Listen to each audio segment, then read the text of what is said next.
Well, the day often starts with a simple hello. So that's what I am going to say to you. Hello, and welcome to this year's Measure the Impact Conference, hosted by us, JCDecaux, which you probably already know. Now, today we're going to talk about a lot of new, interesting things that we have been making for quite a while now. And this year is not special only because of the conference. It is also special because this year JCDecaux is celebrating its 60th birthday.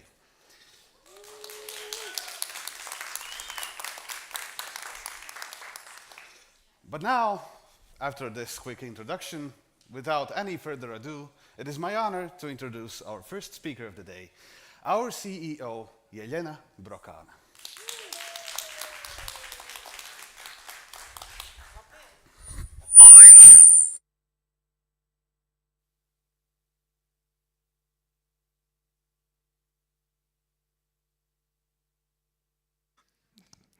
Vēlreiz. Labdien! Man spīd gaisma, es jūs neredzu. Bet es šodien ļoti ātri pastāstīšu, jo man vienmēr jautā, kas notiek Rīgā, Latvijā ar vidas reklāmu. Drusku pastāstīšu, kas šobrīd notiek, jo diezgan aktuāli tas ir, kas notiek ar kopēju reklāmas tirgu, kur man ir šeit. Pirmkārt, protams, liels paldies visiem, kas atnāca. Es ceru, ka būs interesanti un daudz dzirdēsiet par pētījumiem un to, ko mēs darām. Bet pirms mēs ejam par pētījumu, pastāstīšu vispār, kas notiek ar vidas reklāmu Latvijā. Droši vien, ka pamanījāt, pirmā pusgadā vidas reklāma pret pagājušo gadu izauga par diezgan ievērojami 15%. Daži jautāja, daži mēdī man arī jautāja, kā tā, tik daudz. Pagājuši gadu vidas reklāma vispār nepieauga, un pagājuši gadu nebija skaitīti, mums bija pagājuši gadu pilsētas līnijām, nebija transports, šogad to Deskrīns pārņēma un parādījās transporta reklāma. Šogad arī mēdī port reklamē un lidosta parādās arī mūsu pētījumos, un, protams, kā parādās daudz vairāk digitālo ekrānu. Viss pieaugums ir tieši no, ne viss, daļai ir uz mēdieportu un transporta, bet vispārējais pieaugums ir uz digitālā reklāmām. Kā viņas arī vajag skaitīt? Tā kā digitālo reklāmu skaits Rīgā, lejā ir skaits tāds, kāds bija uz 23. gada beigām, šobrīd uz septembri jau ir 390 City Light formātu, pret 22. gadu tas ir milzīgs pieaugums. Tā kā vispār vajadzētu videi pieaugt vēl vairāk, tāpēc, ka tās noliktavas skaits Rīgā ir arvien lielāk. Uz lieliem ekrāniem nav tik liels dramatisks pieaugums, bet maziem ekrāniem ir milzīgs. Ko mēs Decaux plānojam? Vakar mēs vēl plānojam, bet šodien mēs jau jums rādām. Mēs kādu laiku gājam pie jaunu pētījumu sistēmas, par to vairāk stāstīs gan Oivins, gan Deivids, bet jaunā sistēmā tā nav mūsu sistēma. Tā ir EPSUS sistēma, kura arī skaitīs kontakts, un par to mēs šodien arī visu dienu, ne visu dienu, bet kādu laiku runāsim. Ko mēs gribam no sistēmas? Mēs gribam nākotnē ieviest jaunu valūtu un tirgot impresijas un auditoriju. Protams, to, ko mēs arī darām, mēs papildinām arī vidas reklāmu Rīgā ar digitāliem ekrāniem. Pavasarī vinnējām Jelgavas tenderu uz pieturvietām, tā kā mainām tur pieturvietas vecās uz jaunām. Priekš klientiem tas tikai nozīmēs kvalitāti, jo pieturvietas jau mums arī iepriekš bija līgumos. Arī otrās pilsētas Daugavpilu, Liepāju, Ventspilu plānojam arī attīstīt, jo pieprasījums, īpaši pēc Covid, viņš paliek arvien lielāks. Visi, kas man satiek, prasa, kas notiek Rīgā ar pieturvietām? Rīgā ar pieturvietām notiek tā, ka mums ir līgumi 2 viens jau ir beidzies, bet par cik Rīgas doma neko nevarēja izdomāt, tad šobrīd mums šis līgums ir pagarināts. Jaunais līgums, viņš vēl ir uz daudziem gadiem, pieturvietas mēs uzbūvējam, pabeidzām šo līgumu būvēt šogad, tā kā pieturvietas Rīgā ir tik daudz ar reklāmas plaknēm, kā nav bijis nekad. Vietu skaits ir liels, un daļa no tām pieturvietām ir digitalizēts, kā jūs to ziniet. Un tas ir tas, ko Rīgas doma savukārt dara pieturvietām. Izsludināja tenderu uz pagājušā gada decembra beigās, bija izsludināts aukcions uz pieturvietām, kur pieturvietas doma gribēja iedot kopā ar reklāmas plaknēm, lai reklāmisti piedalās kaut kā. Bija tik dārgi un neinteresants tas pasākums, ka neviens ne mēs, ne konkurenti, neviens nepiedalījās. Tad Rīgas doma teica, ja jūs nepiedalieties, tad mēs pirksim paši. Pusgads ir pagājis, kopš tas tenders bija iepirkums izsludināts.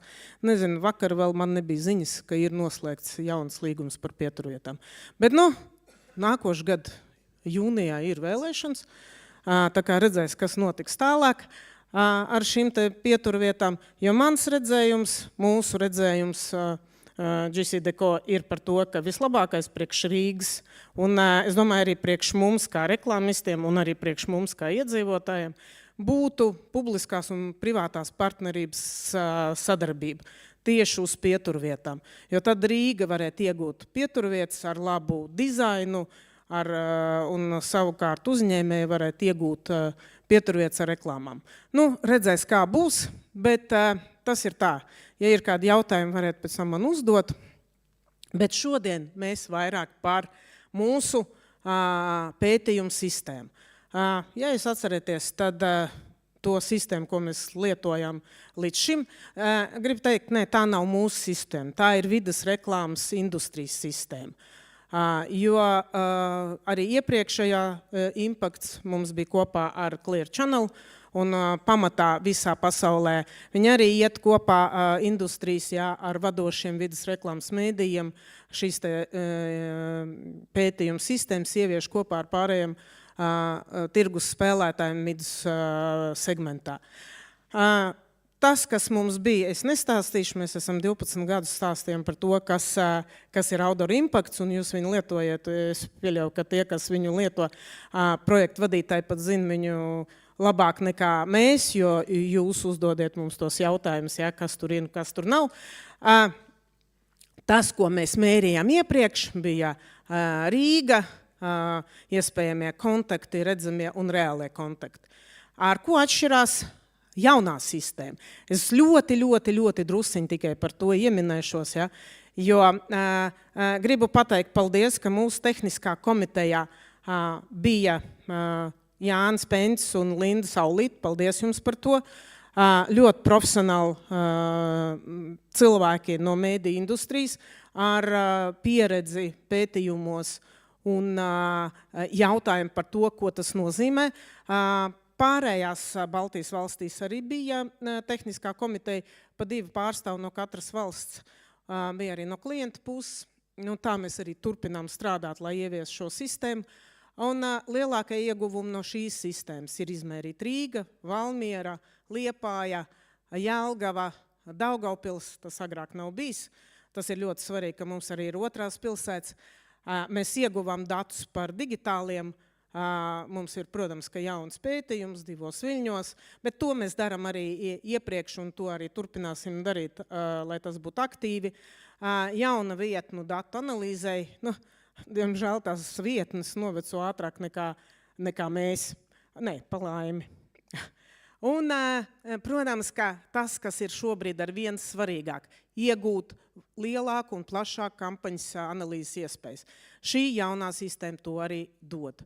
Un satiksmes dati, es domāju, ka mēs, JCDecaux, caur šo jauno sistēmu, mēs zinām vairāk par to, kā brauc mašīnas, kā iet gājēji un cik daudz riteņbraucēji, nekā Rīgas dome zina par savām ielām. Mēs zinām, kur ir lielākā kontakta skaits, bet jūs ziniet, kur var nopirkt lētas sekundes. Mēs jums šodien pastāstīsim, kur var nopirkt vērtīgas. Un paldies jums par to, ka jūs atnācāt. Šodien mēs arī svinam 60 gadus.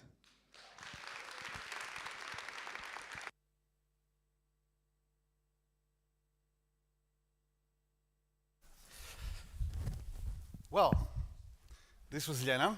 Let's give it up for her one more time. And my apologies for the very quick introduction before. Just in case you're wondering who the guy in the green shirt is walking about, my name is Jānis, and I'm the IT administrator of JCDecaux Latvia. Today I'm going to be moderating this conference for most of the time, but keeping on topic, and also thank you to the viewers on the other side of the screens. We know you're there, we know you're watching. But keeping on with the topic, our next speaker will be continuing the topic of outdoor media, and he is the chairman of the board for a company called Outdoor Media AS. His name is Øyvind Markussen. Please welcome him to the stage.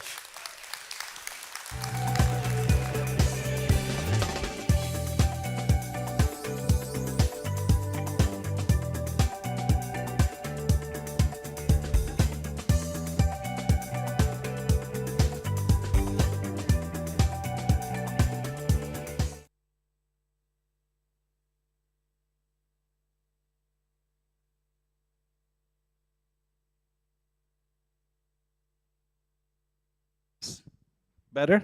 Okay, good. Let's go one back. My name is Øyvind Markussen. I can't see you, you can probably see me.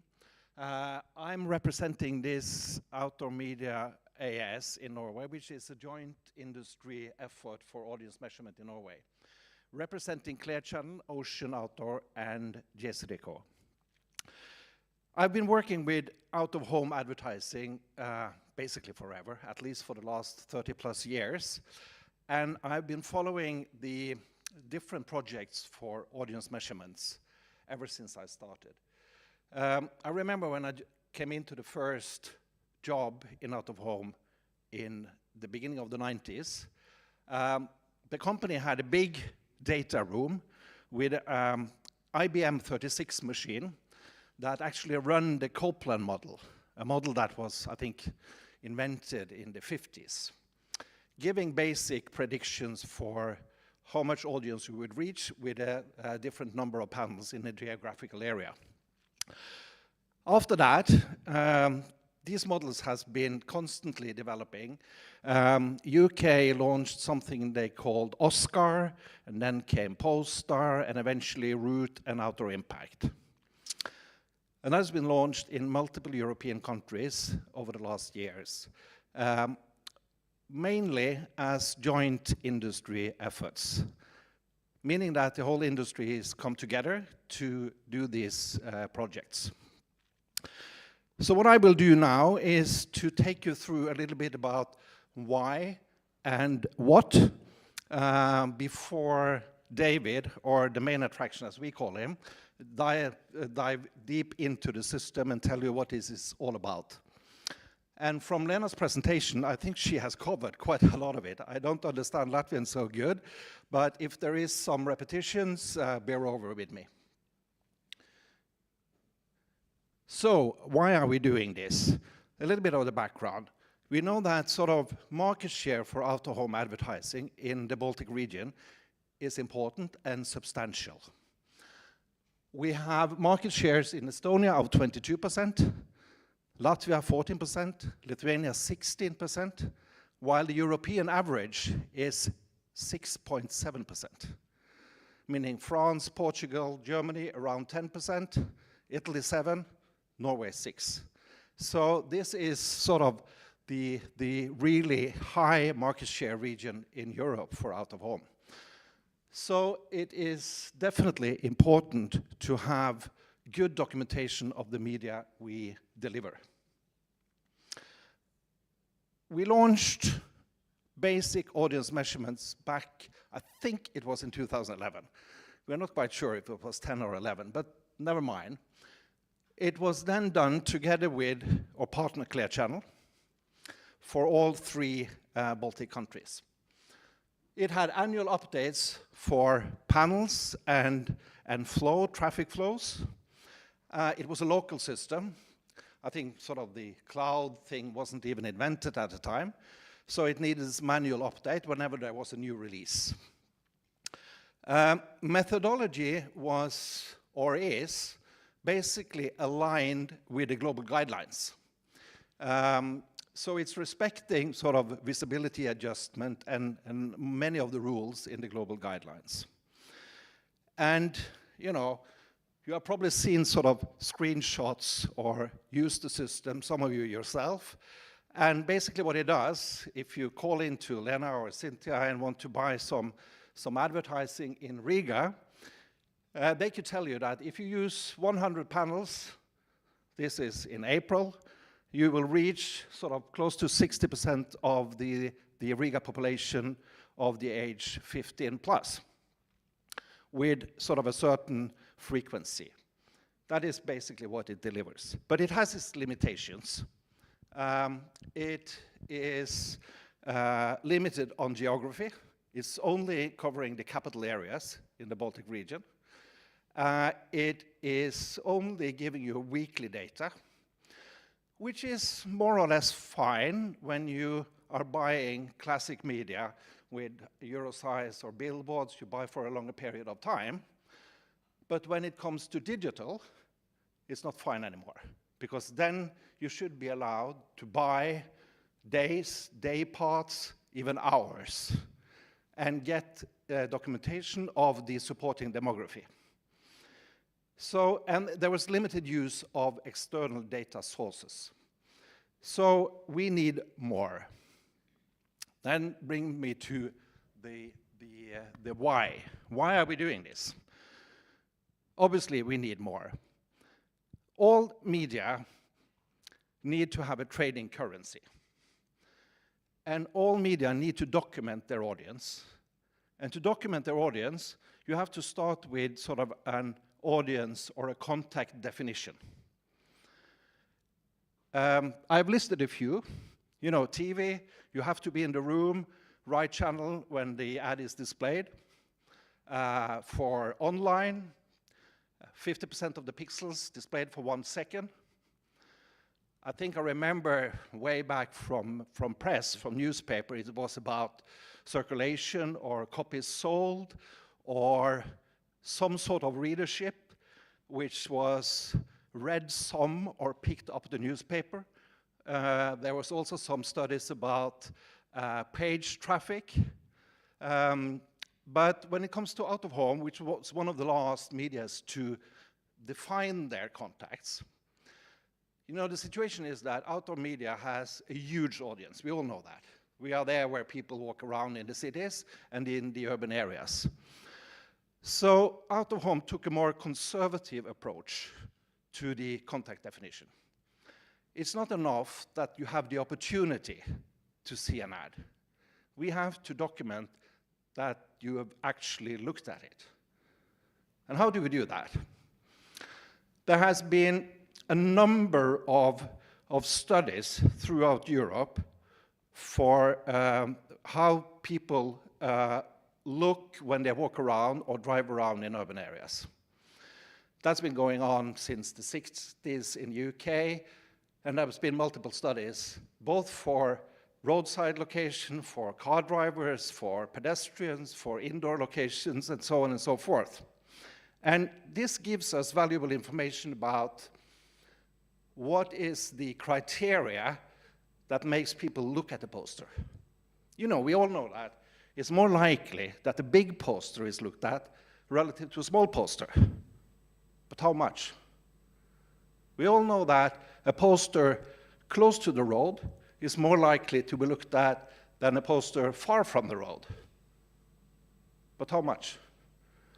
These studies gave us, for a lot of parameters, the knowledge that makes us justify how many people which have the possibility to see a poster actually looks at it. So therefore, the contact definition for out-of-home was a visibility-adjusted contact. Or for digital out-of-home, is a viewed impression, not a viewable, but actually viewed. So that was sort of the currency definition, which is crucial, which this outdoor impact projects helps us to document. So, are we actually changing the currency? I would say not. We are sophisticating it, we are improving it, we are adding accuracy to the currency, to the contact. But anyway, first of all, the trading currency you are all used to is not audience for out-of-home. You're not buying audience. You are buying panels or locations or network, and as a consequence of that, you get an audience. So your initial planning starts on sort of selecting panels that you might have an idea that bring you the audience you would like to have. With this new project, with this new insight, we will be able to change the way you can plan and you can trade on outdoor media. It will enable us, eventually, for you guys to start with an audience, say that I need this audience, and we can run it through the system, and to get you that audience, the system will then allow us to select a number of panels or locations that actually give you the audience you desire, which is your target audience.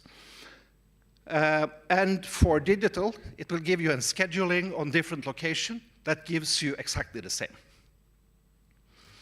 So this is taking sort of the currency from panels to people. So what is the new thing about Outdoor Impact 2.0, as we call it? It's dynamic. We are constantly updating panels, external data sources, which makes it up-to-date and reliable. We will also update sort of the basic travel habit survey, which I will come back to, when it's needed. Because we all know that weekdays travels are pretty repetitive. We know that we go to work, we go to our tennis lesson, or we bring kids to their activities. So weekdays travel patterns are pretty repetitive. But what makes those repetitive travel habits change are major infrastructure changes. Meaning that new roads in Riga, a new bridge, or a bridge will be not able to use anymore, new areas will be developed, and new public transport, introduction of a metro system, or a new bus line, and so on and so forth. When that happens, we need to update our travel habit survey, and that will be done. So, what Outdoor Impact is and what it is not. First of all, Outdoor Impact is an industry planning tool based on multiple sources of historical data. We have literally used hundreds of external data sources that enable us to predict in the future pretty accurate. Secondly, as Lena told, this is a system open for all outdoor operators in the Baltic area. It's totally transparent, and buyers, advertisers, and agencies are overseeing the implementation of the whole project. When I say that sort of there are multiple data sources and the numbers of those hundreds of data sources includes data sources like Google, Telia, Nielsen, sensor data, camera data, and so on and so forth. So this is what outdoor impact is. So what is it not? There's been a lot of question about live data. It doesn't really make sense for a planning tool for the future to have live data, because when you plan a campaign next May, we don't know what happens next May, but we need to have sufficient good historical data to enable us to predict, and that is what outdoor impact is.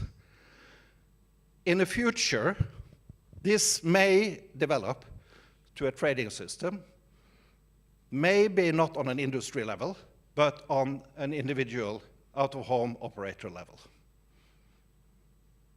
And that could be the future or the extension of the project we are launching today. So with that said,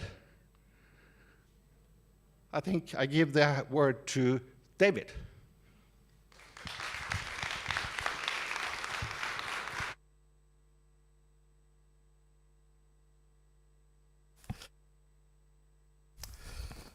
Now, sadly, I was spoiled already, or to be more precise, the next speaker was spoiled. But before I introduce David, there's a little thing I would like to tell you about, and it's very important. Starting from now, you can join in the discussion and ask questions to the speakers.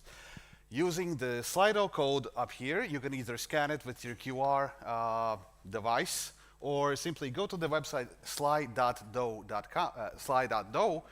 and enter the code behind the hashtag.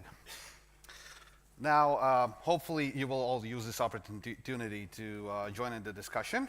But now, as Oyvind already said, it is my pleasure to introduce our next speaker, David, who will be telling us even more about the outdoor impact, how it came to be, and so on. Please welcome David to the stage.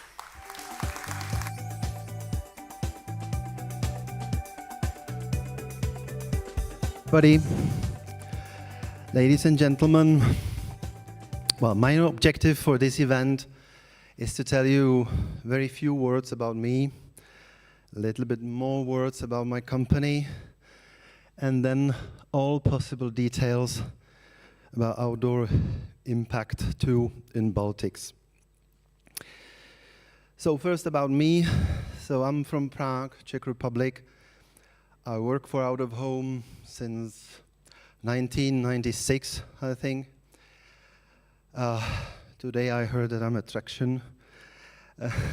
Sometimes I hear that I'm an expert in Out of Home, and I can agree on this only in the sense of a quote said by Niels Bohr, a Danish researcher, who said that an expert is a person who has made all the mistakes that can be made in a very narrow field.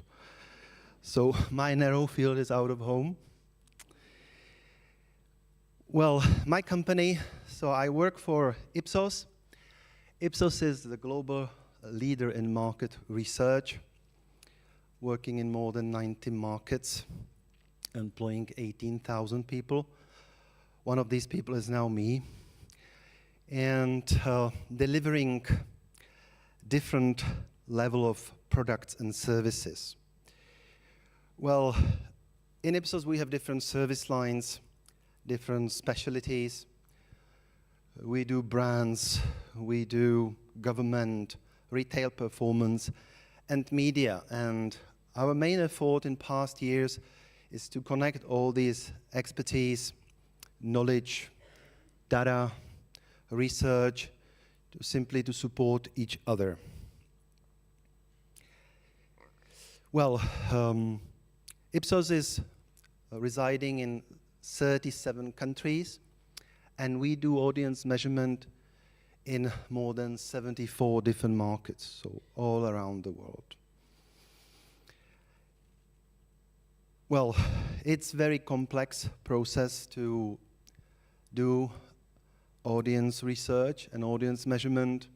So the first thing is to understand the world and understand people, understand the infrastructure, then to strategize how to approach and how to design the research, and then to activate and deliver.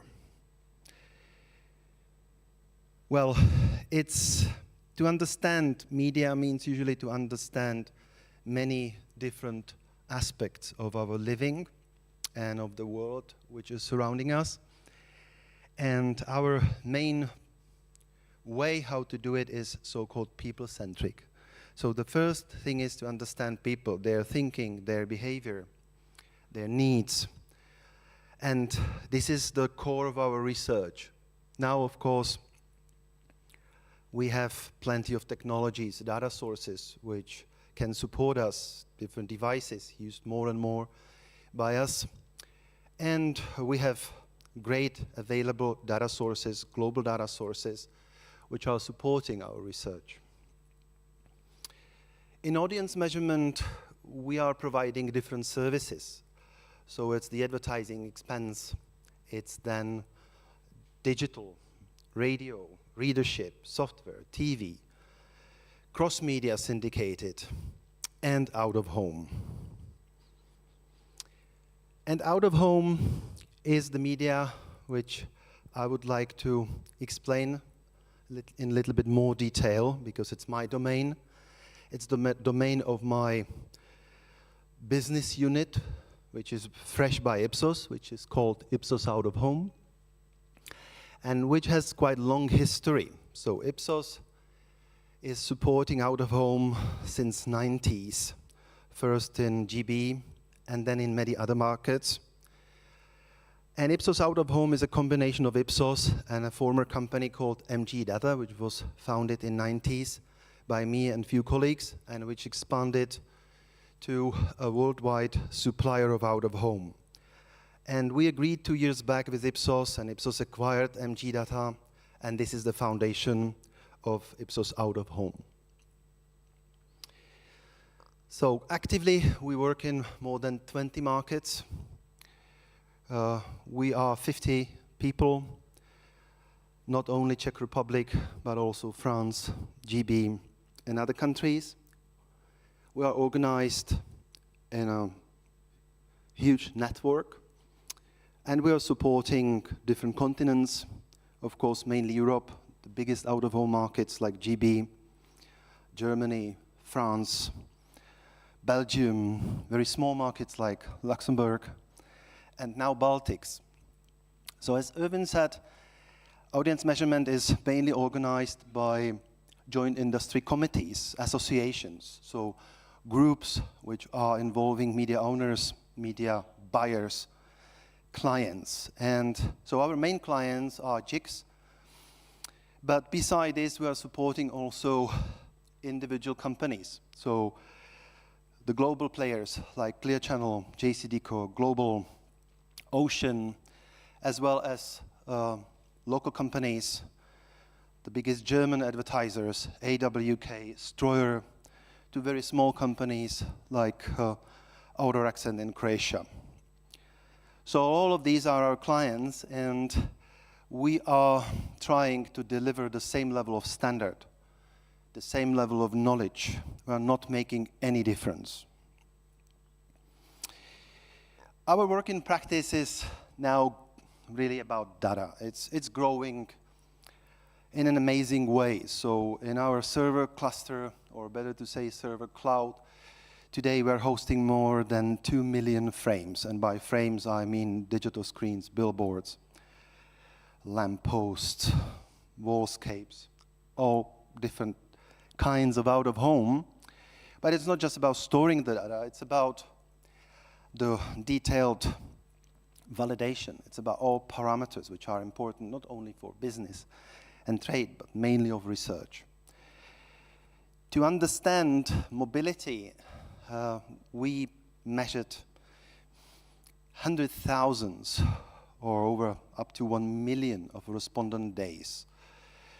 In many countries, second by second, we're tracking people and we were evaluating their behavior, mainly how many times they are visiting same places, how many trips are unique to understand the mobility with regards to build an audience for out of home. And together with our travel surveys, we connected different data sources, mainly big data sources, all possible traffic data. And today, my colleagues explained me the huge number. We have more than 1 trillion data points across all markets about the mobility. So it's nice to say that we are a global company, but every country is different. So any research we do is always a combination of global and local. And global is important with regards to rules, with regards to global data sources, and local is important because every country is special. Every country has different infrastructure, travel habits, and it has always a different out-of-home, different types of constructions, different distribution. As an ESOMAR member, we are trying to guarantee the same conditions and same level of quality regardless of the size of the country and the, so to say, size of out-of-home. Let me show you a short movie which we put together with my colleagues to explain a little bit more fluent how we measure out-of-home. In today's world, out-of-home advertising is everywhere. With the rise of technology and changing travel patterns, measurement has fragmented. So how do you get a complete picture of audience exposure? Many say technology is the answer, because with every advancement we are presented with a new data point.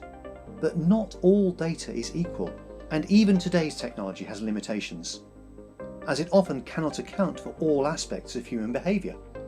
So, what's the answer? At Ipsos, we believe it is twofold. Continue to invest and develop our global technical expertise, and adopt a people-centric approach. We combine local knowledge of travel habits with the right technology and the latest first and third-party data sources to maximise relevant insights from all of them. We then supercharge the data with sophisticated techniques in data science to create new, larger and more granular data sets, offering our clients better ways to understand audiences across space and time. Ipsos's framework has been implemented across the world, but we don't simply copy what we do in one country and replicate it in another. Instead, we leverage our experience and embrace local cultures to create a dynamic, market-specific solution, providing clients with the most accurate and in-depth measurements of visibility-adjusted audiences. Our solutions determine where out-of-home adverts are visible from, how many people see it, how long they've seen it for, and how often they see it on an hourly basis. Our data allows marketers to accurately plan their campaigns and enables media owners to prove the true value of their assets. As the global leader in out-of-home audience measurement, Ipsos continues to advance on the standards for out-of-home ad measurement currencies. We invest in new technology and collaborate with our clients to create digital-ready solutions that are always evolving and contemporary. Together, we are future-ready.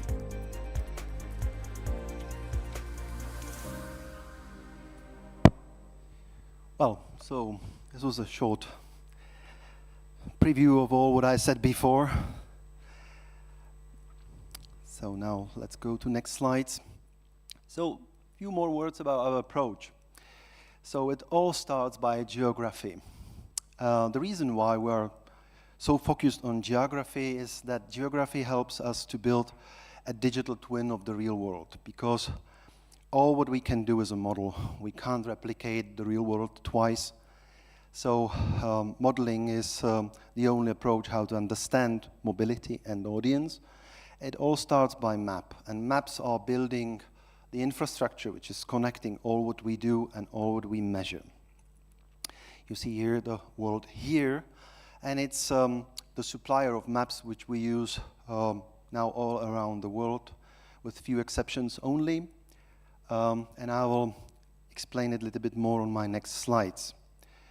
The next step are all different local adjustments where we are collecting data, global, local, we're integrating it, and we're building a model which is for each country specific, but based on the global settings. The next is, of course, that all what we are modeling needs to be expanded, because the goal is to deliver audience of the whole population and not just of the population which we can directly measure.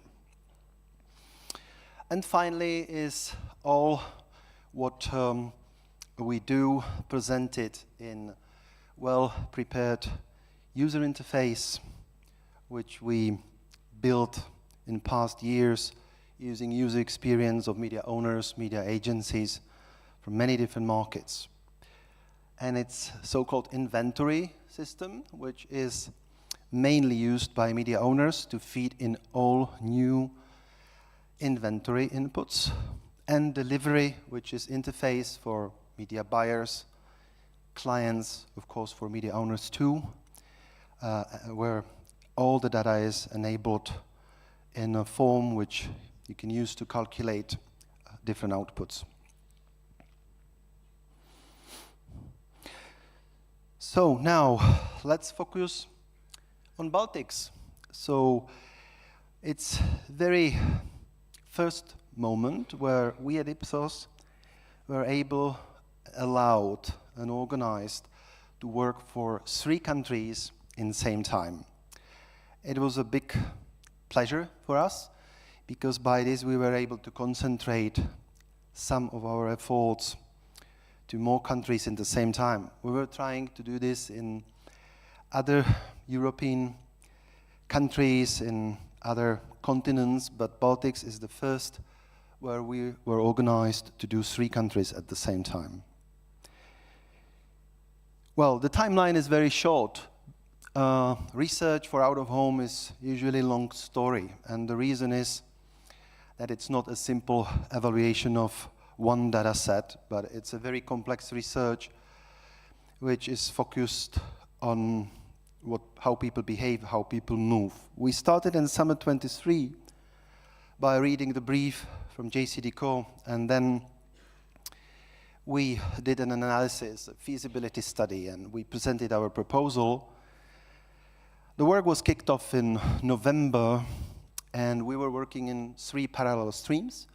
The stream 1 was preparing inventory, stream 2 was collecting all possible inputs about traffic, and stream number 3 was organizing and running the travel survey. So all the work was finished in June, and we presented internally the commercial release in July, August, to run all the testing, fine-tuning, validations. And yesterday we launched all these, so to say, steps in our delivery system as the first commercial release. The launch is not the last step, it is in fact the first step, and we hope that it will continue and it will populate and grow. It's hard to explain the whole accumulation of data and technology which is in the background, and we are using quite often this pyramid for explaining out-of-home audience research. And it all starts in the bottom with 3 pillars: inventory, traffic intensity, and travel survey. In the next level, it is about all different kind of data processing, which we call street matrix modeling, and validation of inventory. The third level is the delivery system, which is calculating on demand all the audience results. And the fourth level are the specific user interfaces enabling access and the different techniques. It was already mentioned by Erwin that the first step is to do reliable forward projection, enabling planning. The second step is then to validate the planning by using all kind of real-time data, post-buy data. But the first is always to create the projection to enable out-of-home planning without big risk.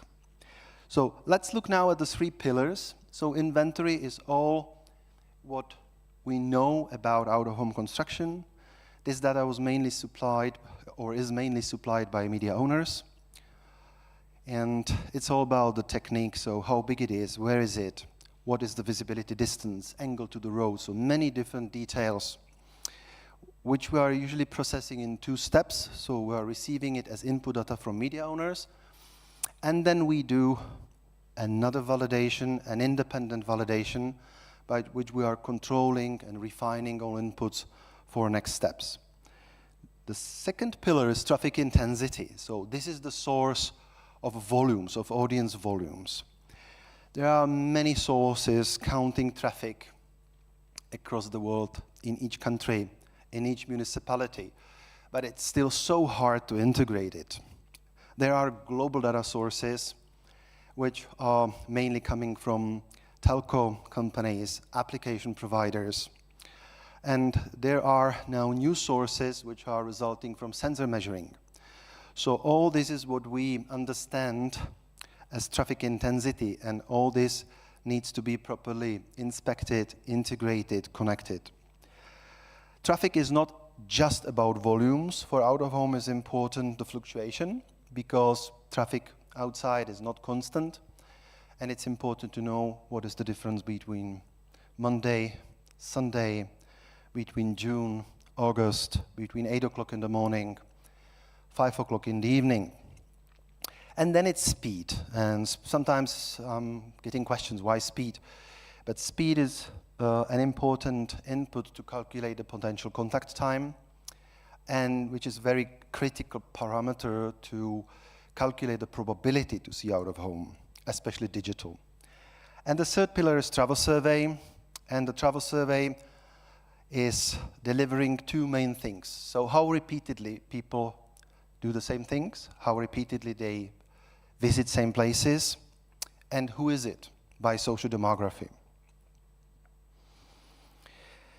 So in Outdoor Impact 2, we are bringing 7 enhancements in comparison to the existing currency.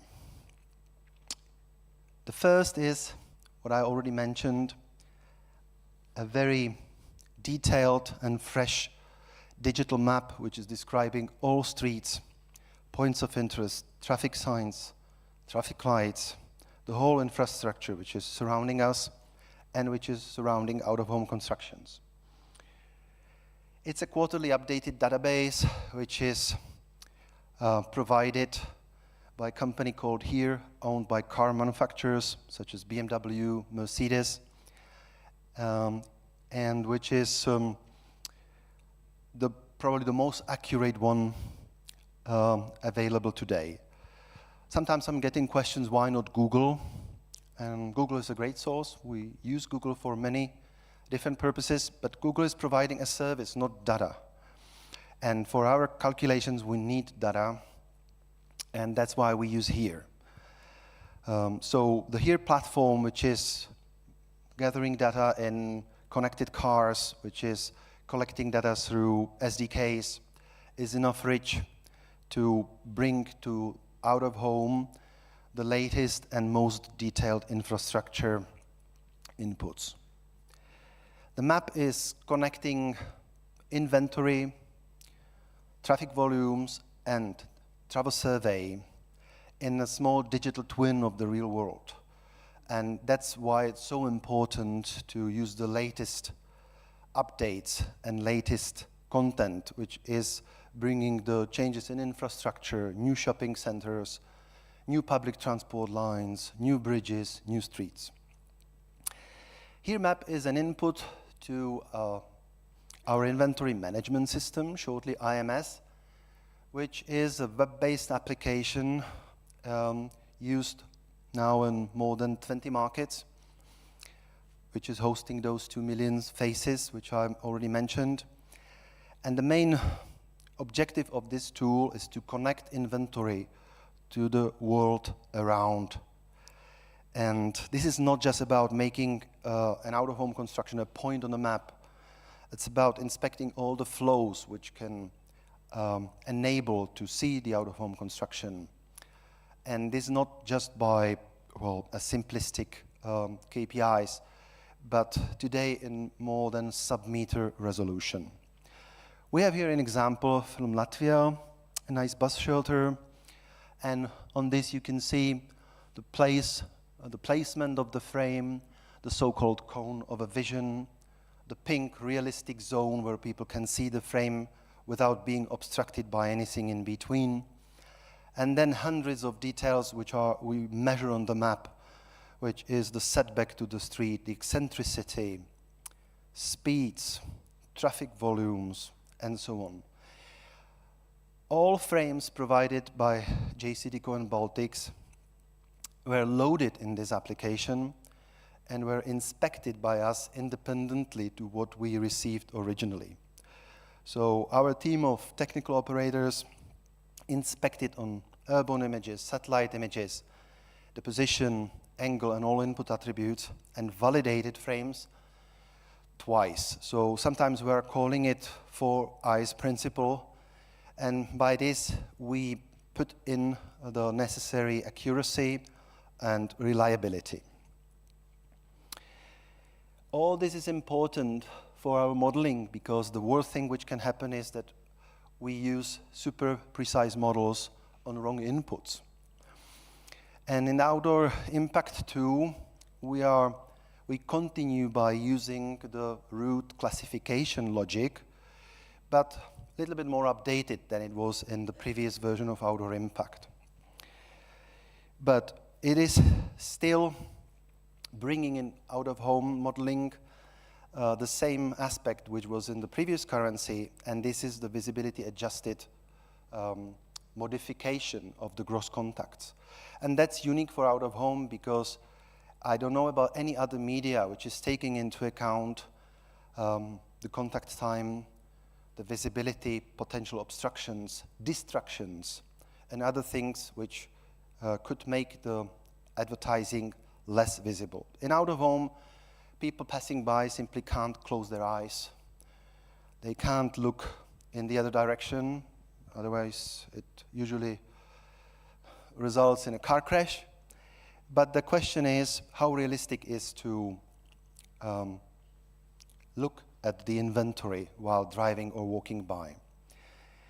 And in this, out-of-home is not just based on the simplistic opportunity to see, but it's using a little bit higher level, which we call realistic opportunity to see, which takes into account the moving direction and all the parameters which are making it possible to see out of home without doing anything special, turning around, stopping, and so on.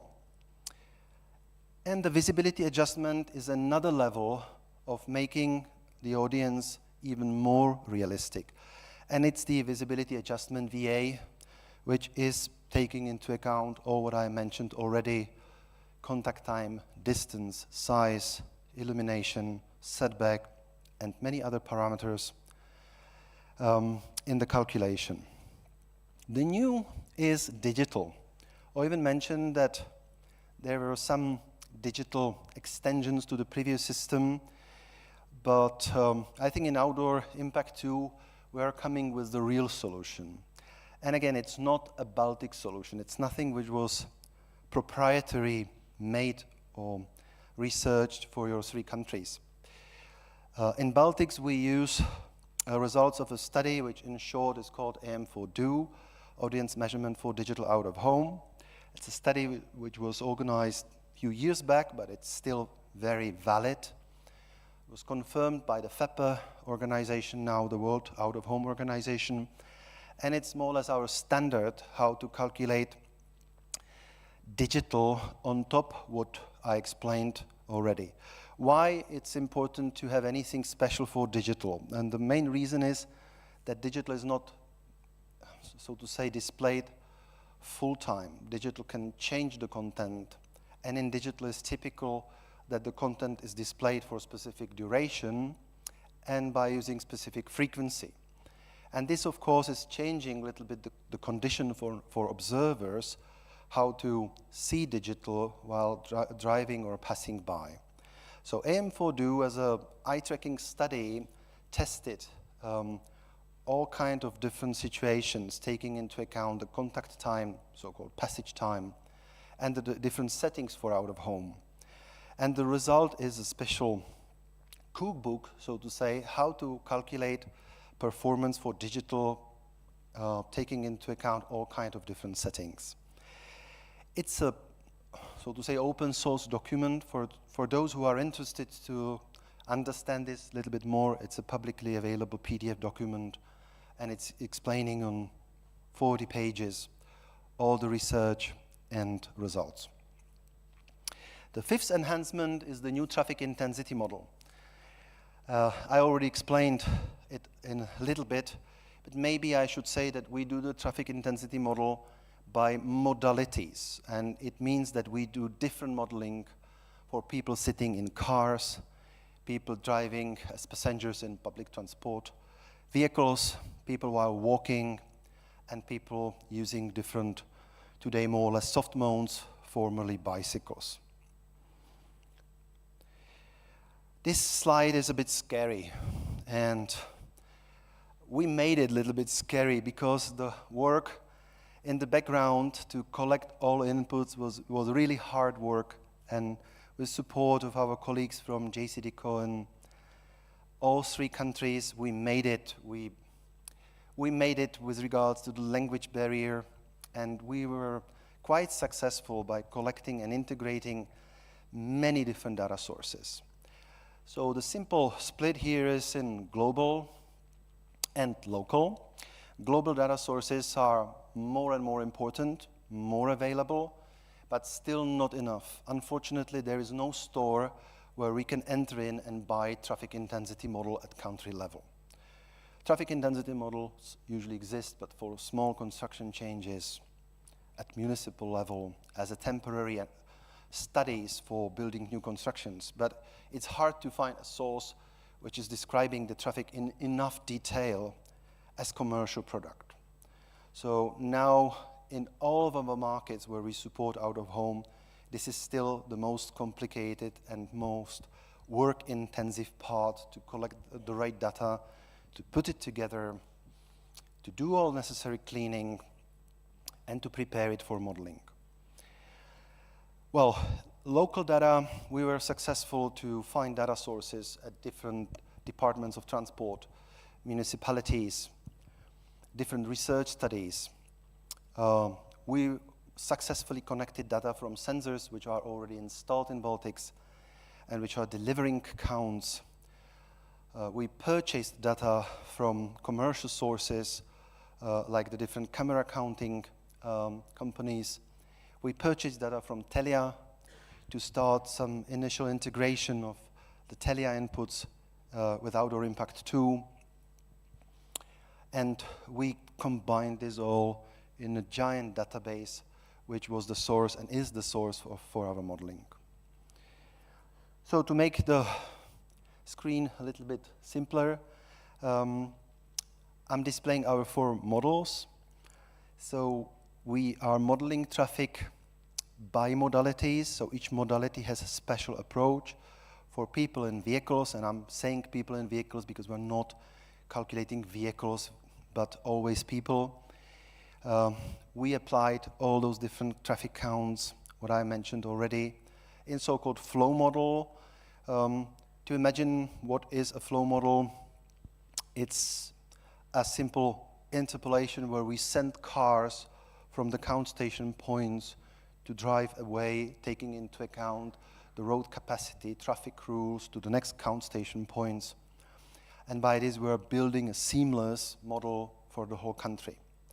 So even that out of home is not everywhere in Baltic countries, the model is covering the whole country. All cities, all villages, rural areas. Of course, there is different reliability, and it's something which we always deliver to our results to now know street by street how reliable is the model prediction calculated by us. Pedestrian modeling is different logic. Pedestrians are not obstructed by or limited by traffic signs, driving directions, or even by streets. But here I must say that the here map is not just about vehicular streets, it's now including all kinds of trails, shortcuts, pedestrian walks, car parks.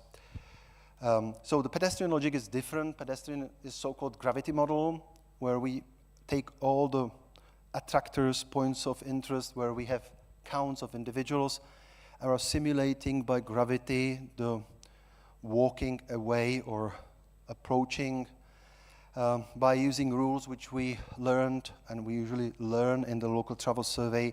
So how far people walk before they switch to another mode of transport, before they reach their destination or their homes.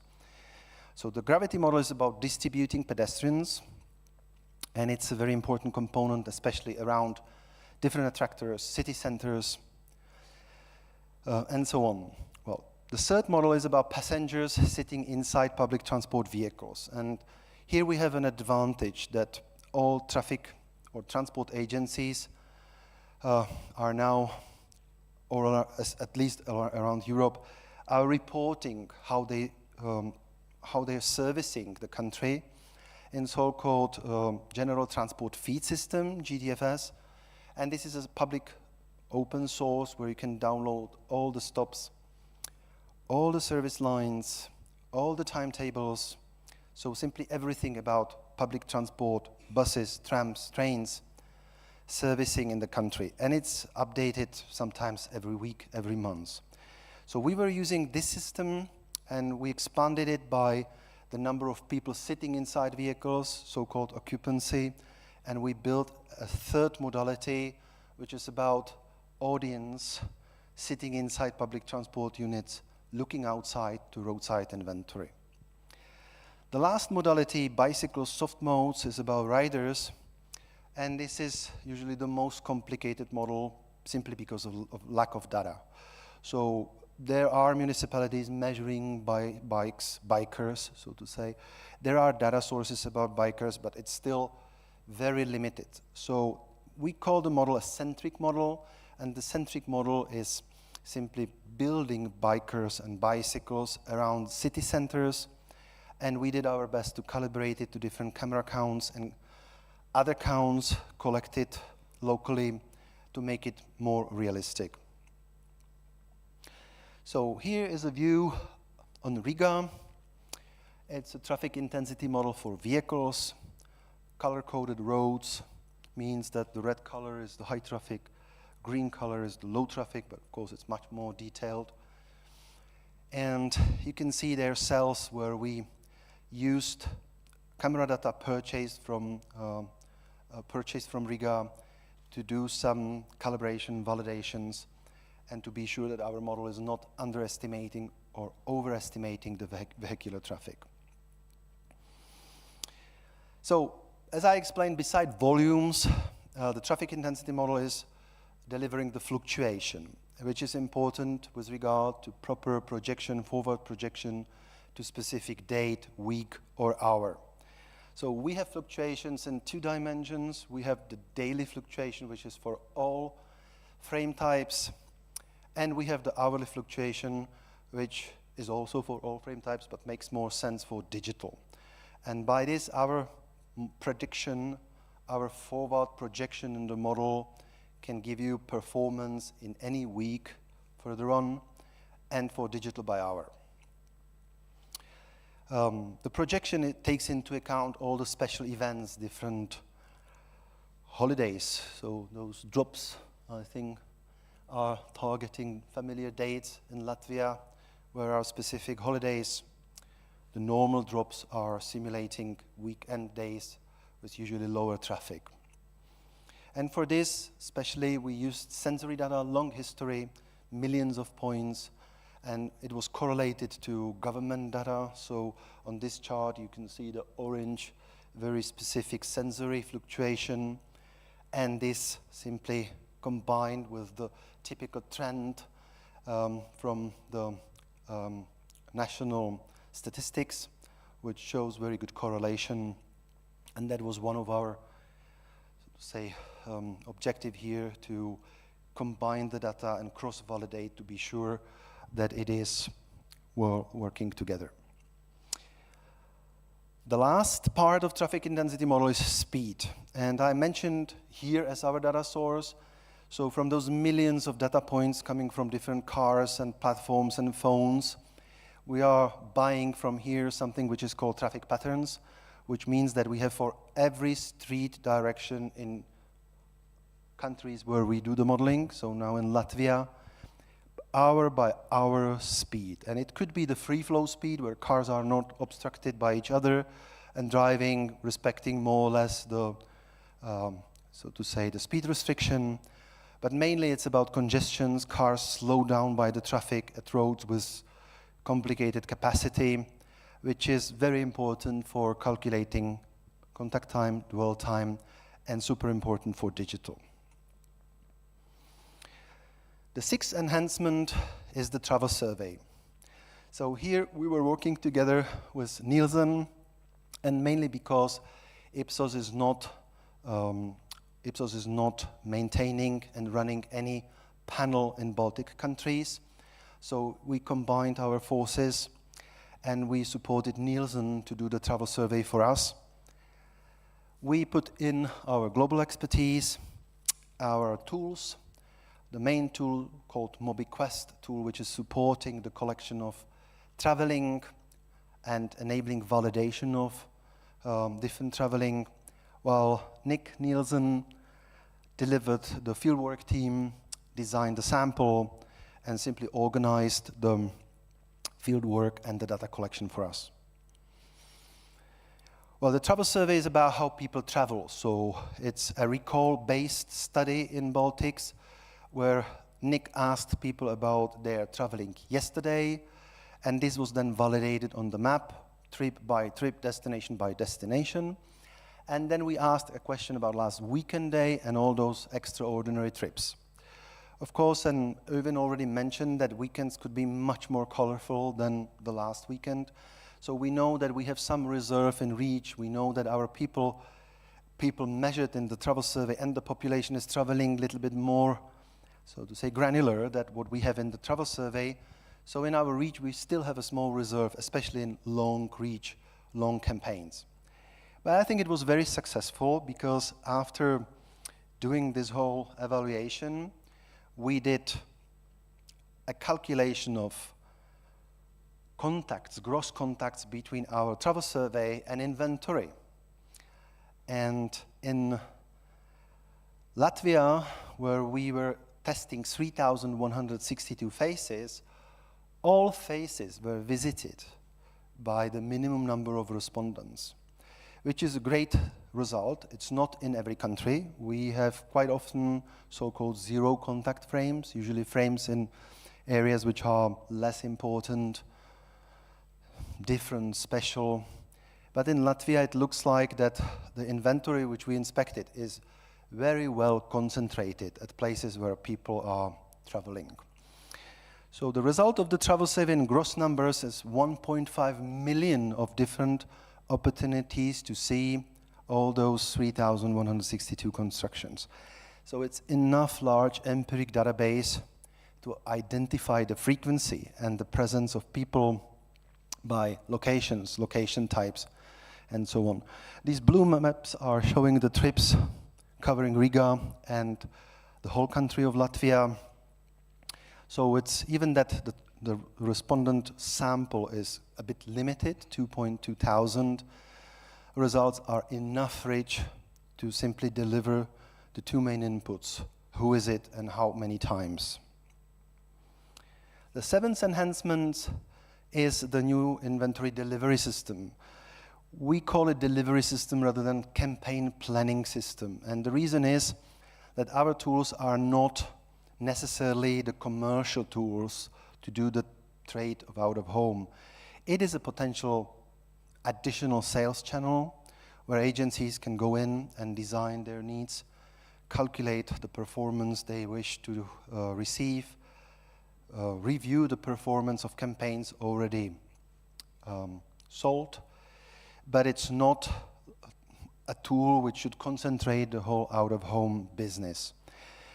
And the main objective is to help independently to inspect the performance validate the performance, and to design the performance. So it's a web-based application. It's enabled across all kinds of different platforms. Today it allows ad hoc planning, which is a very special technique how to get audience and not necessarily constructions. So it was already mentioned, this tool should give you enough transparency and security to buy audience instead of out-of-home constructions. And beside ad hoc, there is the classic campaign evaluation, campaign building functionality, and all kind of different options how to build your audience. In this moment, I will switch to a short movie, which we made on the latest version prepared for Latvia, which is the software which is open now for you to access. It was filmed by my colleague, and he did it yesterday to show really the latest version. So his voice is a little bit nervous, so I apologize for it. The inventory delivery system allows you to work with various types of campaigns. These are all stored securely in the database and can be filtered using multiple parameters, such as their name, type, or even the number of included panels. You can also easily create new campaigns in the system. All you need to do is provide a name, set a duration, which can be up to 4 weeks, and then select the source of faces, which can either be a data file with the panel's IDs, a mix of existing campaigns, or all faces available in the database. All of these options can also be filtered using multitude of parameters, such as the format's technology, be it paper or digital, and then of course also regional information about the panels. The set of panels can be narrowed down further using multitude of target options, such as the target face count or the target VAC for the entire region. To ensure a great distribution, you can also set a minimum distance between the two closest panels in the campaign.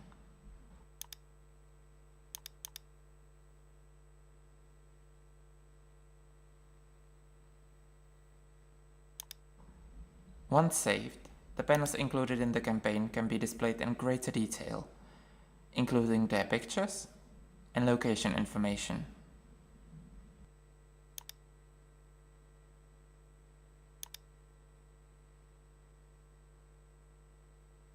Or the campaign can be plotted on the map, including all its faces, as well as their orientation and other detailed information.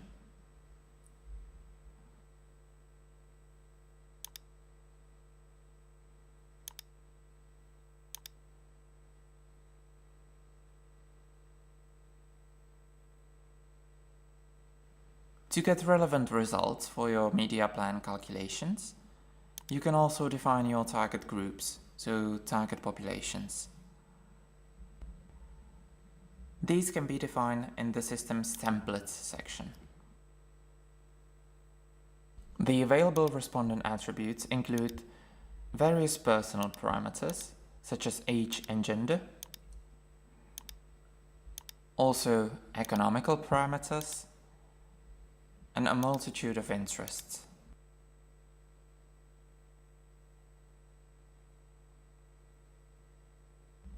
In combination with those parameters, you can also define a target geography, which means the home region of the population. This allows you to narrow down your target population to a very precise group of people.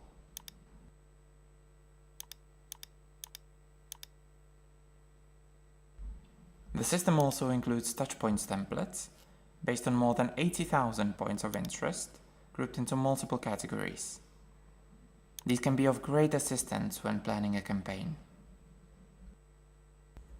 One of the key elements of the system is called media plans. This allows you to set up your campaign calculations for VACs, reach and frequency in an incredibly flexible way.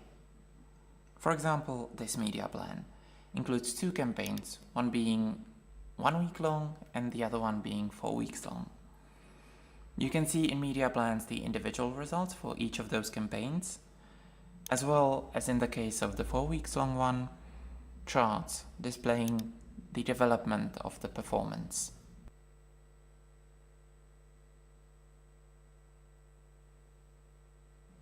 The system also allows you to display comparisons between those campaigns.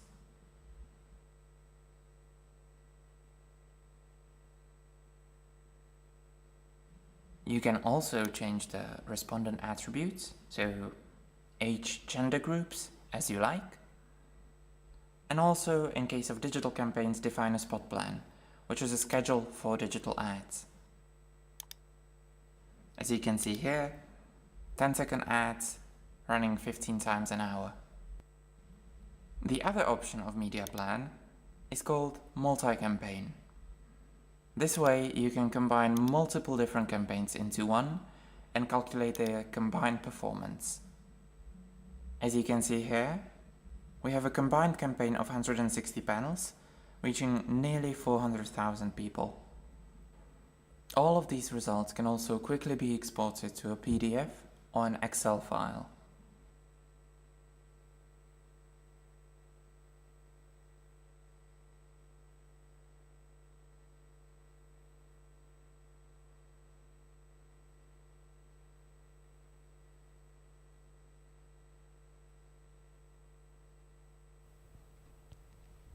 So I think that there where it stops. The system has about 50 pages user guide, so I think it will be very difficult to present it all today. But the important feature is that we can adjust the interface for specific user groups. So we have an interface for agencies, focusing on the main functionality important for agencies. We have an interface for end clients, which is even more simplifying access to the performance results. And we have the super agency view to create new packages, new campaigns. So I'm happy to share with you the full documentation, of course. It's available for download. And it's not just necessarily the user interface, but there are so-called application interface by which many agencies, big agencies, are connecting their systems to our system to calculate different performances on demand. So to simplify it, it's combining all parameters which we know about inventory, the quantity, frame types, environments, digital settings with audience, where audience can be defined by date, duration, social demography, all the different targeting, and geography, so where is the audience coming from. And this is giving us the performance which consists of the main KPIs, visually adjusted contacts, gross rating points, net reach, frequency, cost per thousands, and so on. So now we're coming to the end.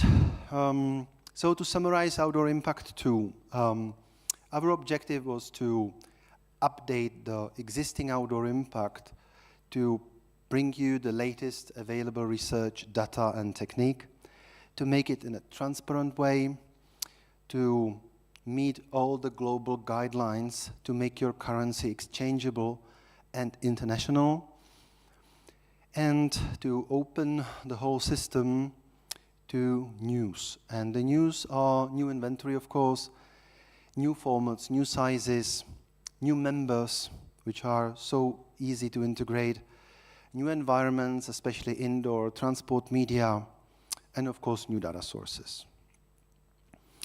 My last slide is about the roadmap. I already said the launch today is not the last step, but the first step. But we know that there is still some homework to do. We know that in the performance which are enabling, we do not have all the audience. And our rule is that this, what we can't measure, we are not including.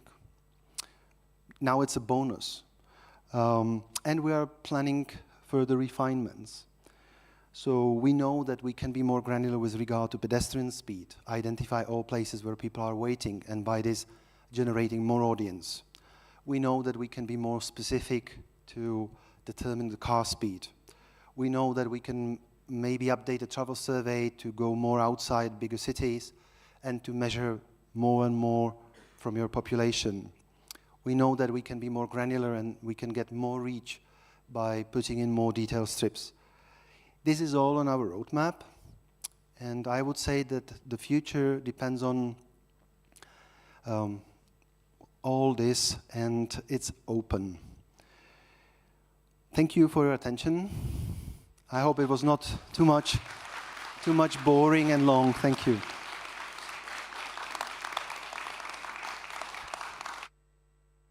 However, you can keep this for now, since we will be hosting a small discussion for this topic. And as I said before, I will be moderating only most of the time because this topic needs to be moderated by someone vastly more competent in this question than I am. So please welcome Jānis Pensis to the stage. He will be moderating this discussion and taking care of this as well.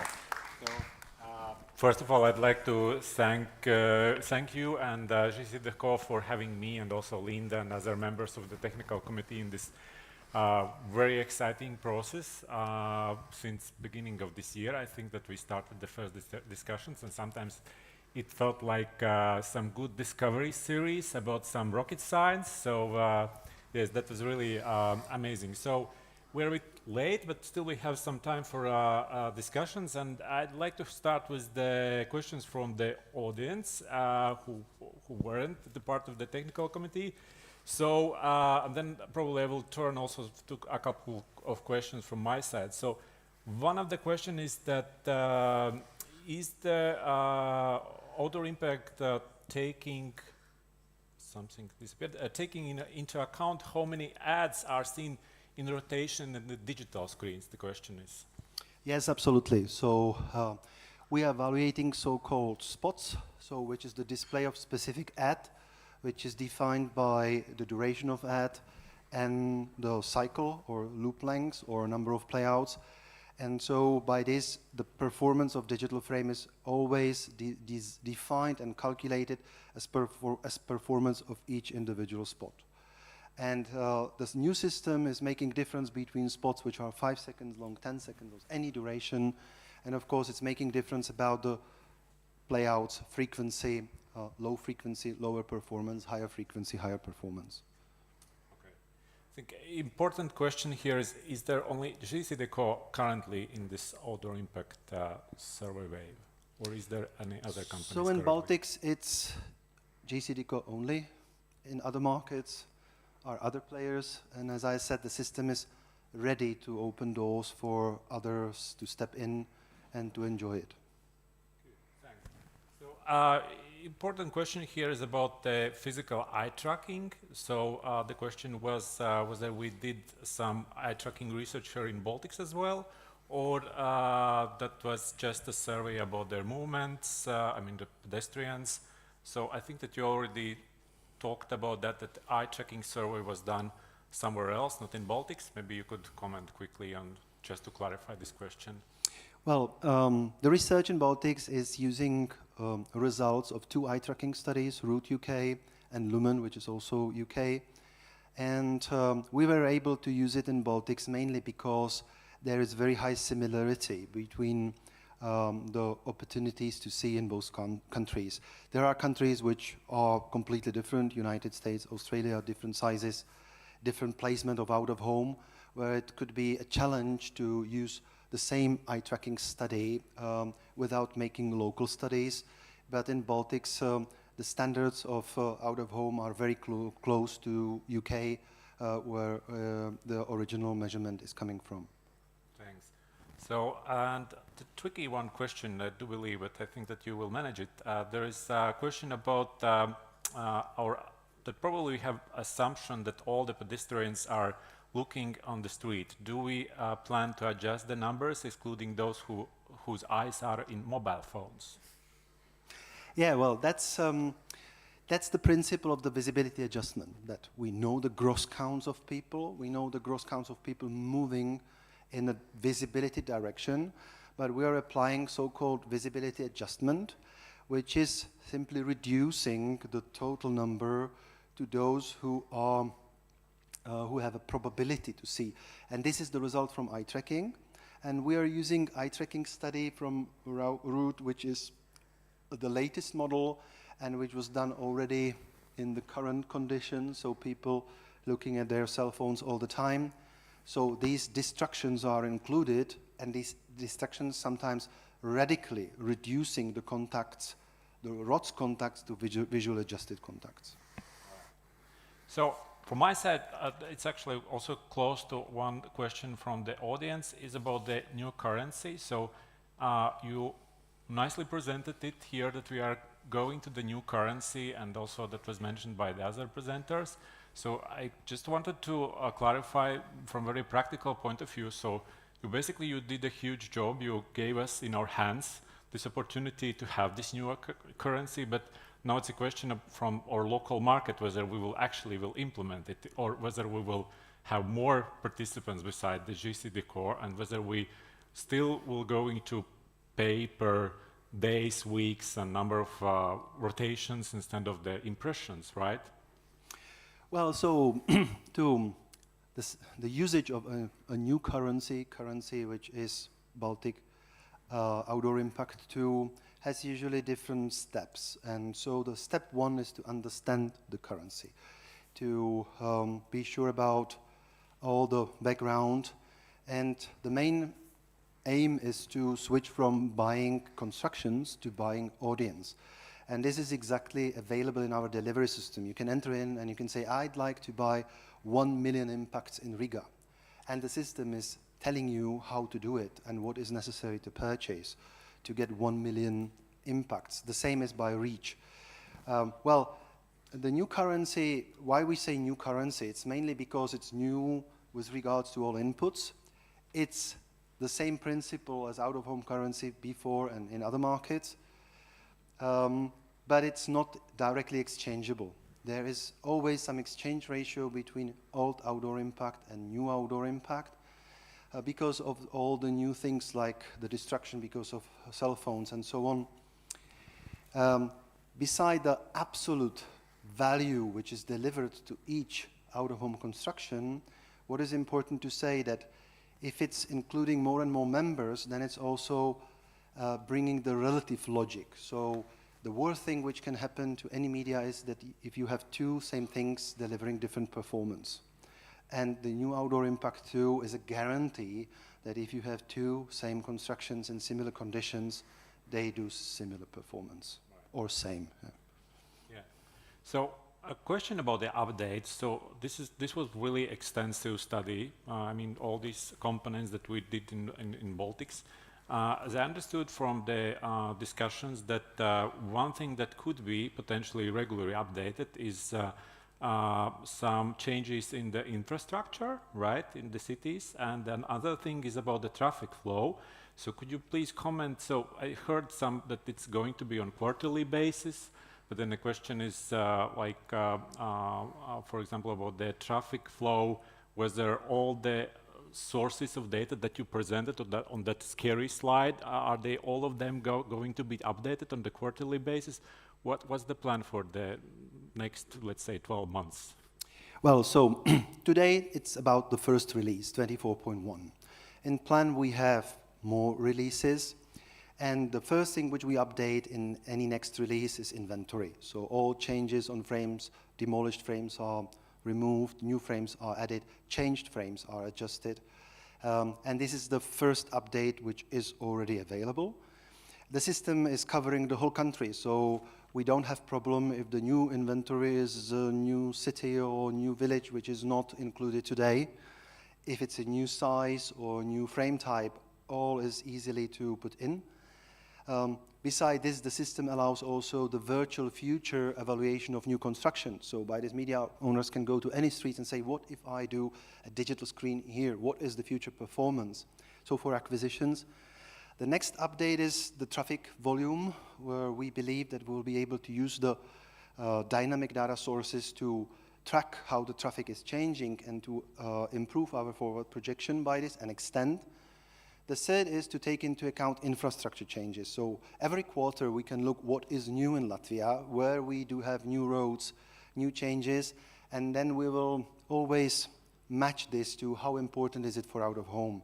Is it changing anything? Is it in the part of the country where there's no out of home, so it's unimportant, or if it's at places which are the critical ones, and then it's also including the infrastructural change, the change of the map, change of the calculation, and so on.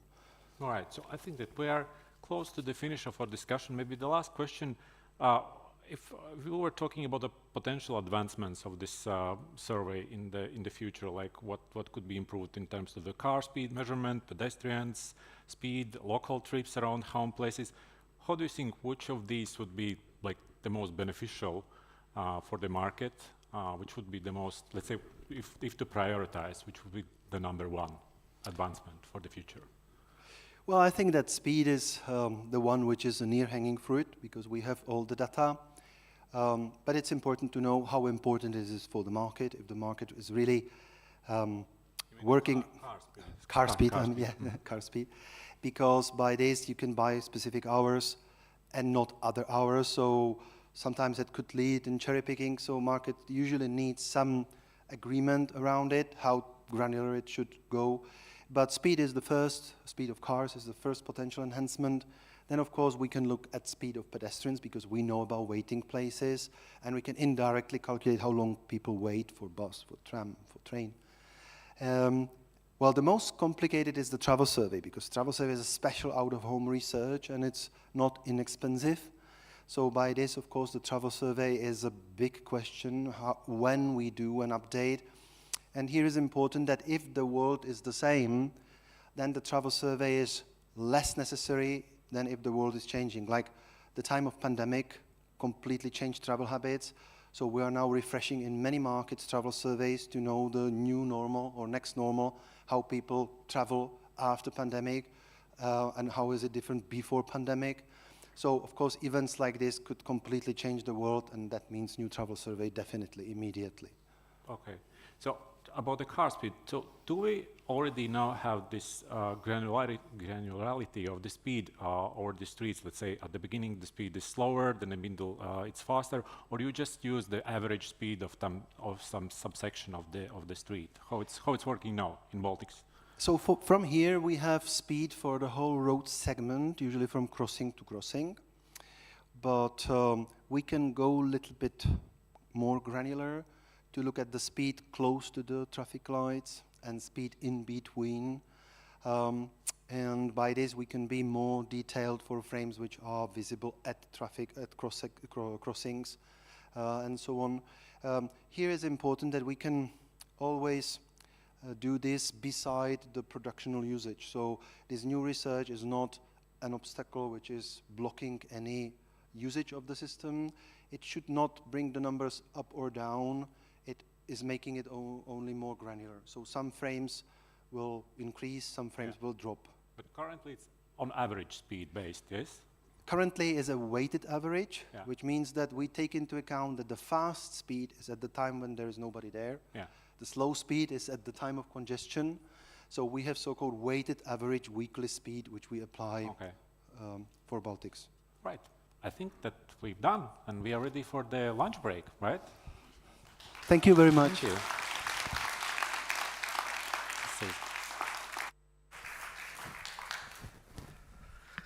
Well, thank you once again to David and Janis for the lively and interesting discussion. Let's give it up for them one more time.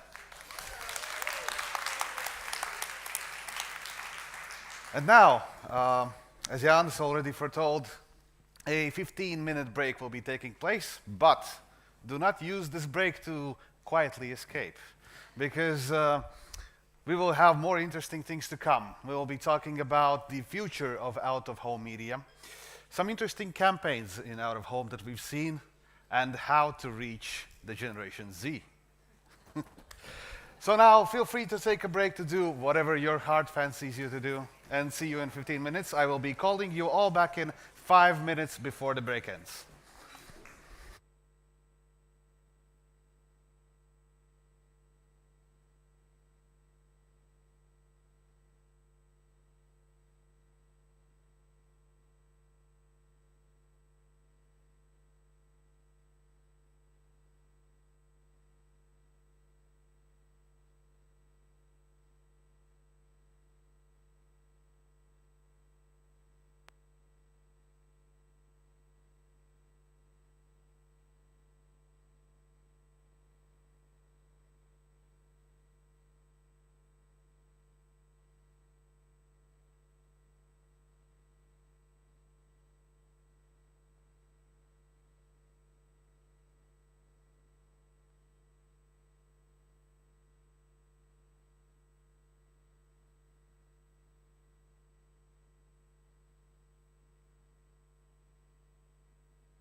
1.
attention, everyone, once again. We would like to ask you to return to the conference room, please.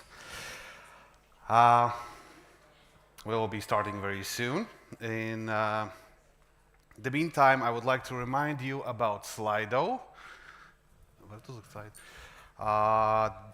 This is the QR code and the number code that you can use to ask your questions to our next speakers. And I'll just wait one more minute until everyone returns, and then I'll introduce our next speaker. In the meantime, I hope you're having a great day today. I hope you're having a lot of fun, or at least receiving a lot of information from our previous speakers. And I hope that you will continue being active on Slido.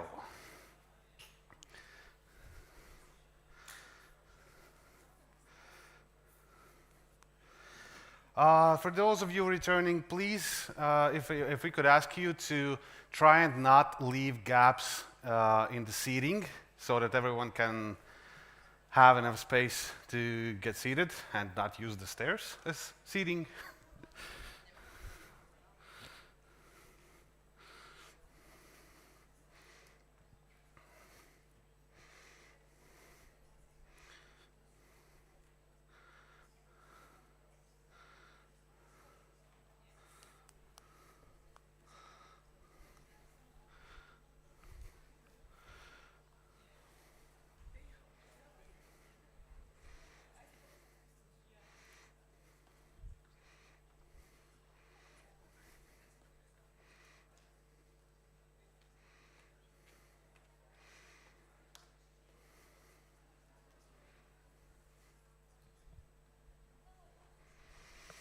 Well, I see that a lot of the people have returned.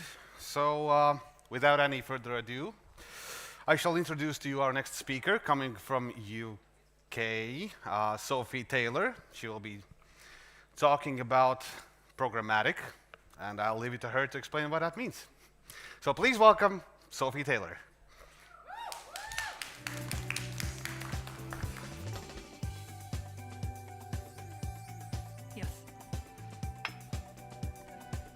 Hello everyone, I hope you're feeling well rested and well fed now you've returned from the break. My name is Sophie Taylor, I'm the Partnership Director at View. We are based in London. I primarily look after the UK, the Nordic and the Baltic regions, so I have quite a wide remit, and my job is essentially what my title says, I manage the partners that we work with. So, without further ado, I will get cracking. To get us started, I'll give you a brief overview of who View are, and then we'll have a look at what is programmatic digital out of home.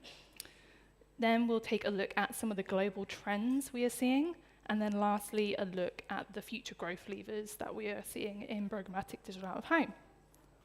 So, who are View? And you're probably thinking, that is a really weird way to spell View. It actually stands for Viewed Impressions in Out of Home. So we are very much in the digital out of home ecosystem. And we are building the world's leading premium digital out of home marketplace. I think it's really important to preface that we work with many different JCDecaux media owners, not just programmatically, but we facilitate the planning, selling, and delivery of their traditional direct out-of-home business as well, which we do here in the Baltics. So, moving on to the programmatic side of View.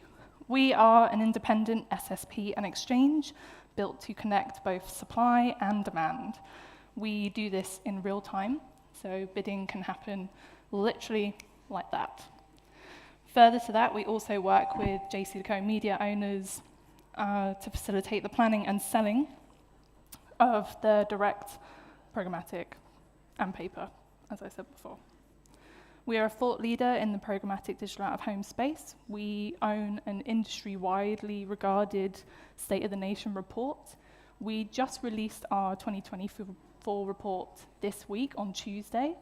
So if you don't know about it, please go to the View website and take a look, because you'll be able to see a lot about global programmatic out-of-home buying, the trends, what people are thinking, what people are saying, from the likes of you guys. It goes out to over 1,200 agency, brand, advertisers in the mix. We are tech experts, so our technology has been built by digital out-of-home experts. We actually started life as a JCDecaux entity before branching off into Vue, so we're still relatively young, but everything we do is done with expert knowledge. We are live and trading programmatically in 22 different markets, which connects us to over 57,000 digital out-of-home screens. And in order to facilitate the buying of those 57,000 screens, we work with 40+ global DSPs. So when we break that down into which markets we're trading, you can see we have a very strong presence in EMEA.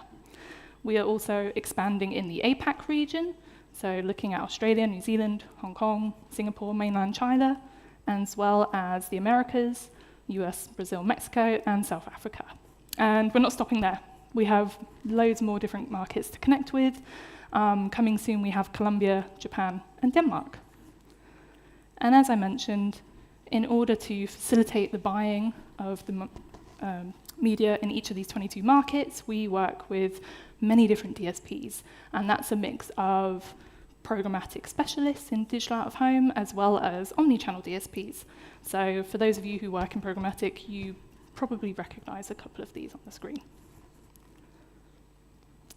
Moving on, I'm sure you're sitting there thinking, this all sounds great, but what the hell is programmatic digital out-of-home, and how does it look, and how does it work? So, simply put, programmatic digital out-of-home is the automated and digital data-driven buying and selling of digital out-of-home placements.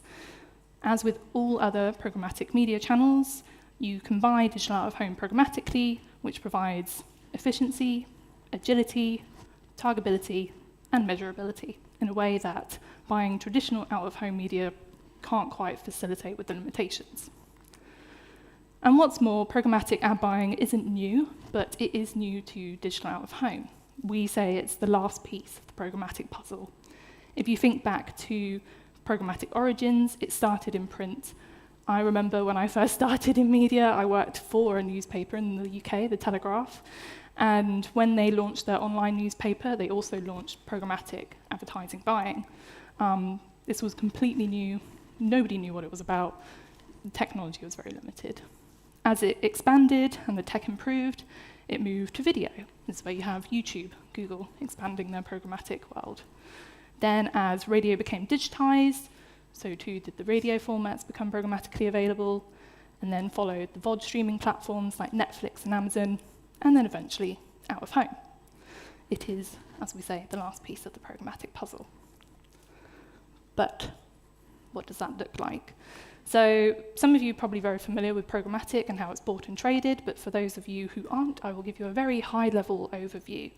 So Vue are the SSP, which is the supply-side platform, and we facilitate the management, the selling, and the optimization of media owners' inventory. In turn, you have the DSPs, the demand-side platform.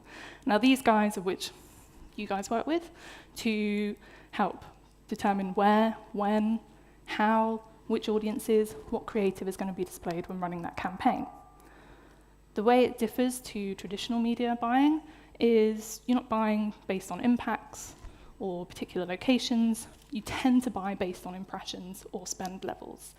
So it makes it a much more fluid way of buying media, especially when you're putting it in amongst all of those other programmatic channels. And I'll kind of touch on that, how that works a bit later on. So when you put it all together, it looks a little bit like this. You have a brand, in this instance Coca-Cola, and they will either buy direct with the DSP, or they will work with a media agency, and then their trading desk, in this case Havas and Afuperf. The DSP in this situation would be the trade desk, and they would work with us to help buy that media. That is a very high-level overview of how programmatic out-of-home works, but please throw your questions at me if you want to know more. So, what has made programmatic digital out-of-home grow so quickly? Well, we get a lot of feedback from our partners and clients and agencies, especially with our State of the Nation report, and I'll kind of cover some of that feedback shortly. But in short, programmatic has become more available as marketers are looking to engage people at a scale. So too are media owners improving their tech, improving their inventory and making screens programmatically available. And it's also just becoming the norm in media buying now. More and more people are buying programmatically than ever before, which gives rise to flexibility and tangible measurements. So when we look at some of the reasons for programmatic digital out-of-home buying, there are kind of 6 main areas. Firstly, it's premium inventory. Advertisers know exactly where they're running and who they're running with, so there's no nasty surprises. It also gives flexibility. So as an advertiser, it gives you the ability to manage where, when, and how a campaign is run, and even short term. You could create a programmatic digital out-of-home campaign in a matter of hours, as long as the creative is ready to go. As well as that, you have precision targeting. So we've talked all about data this morning and all of the different sources we have available. How can you use that effectively?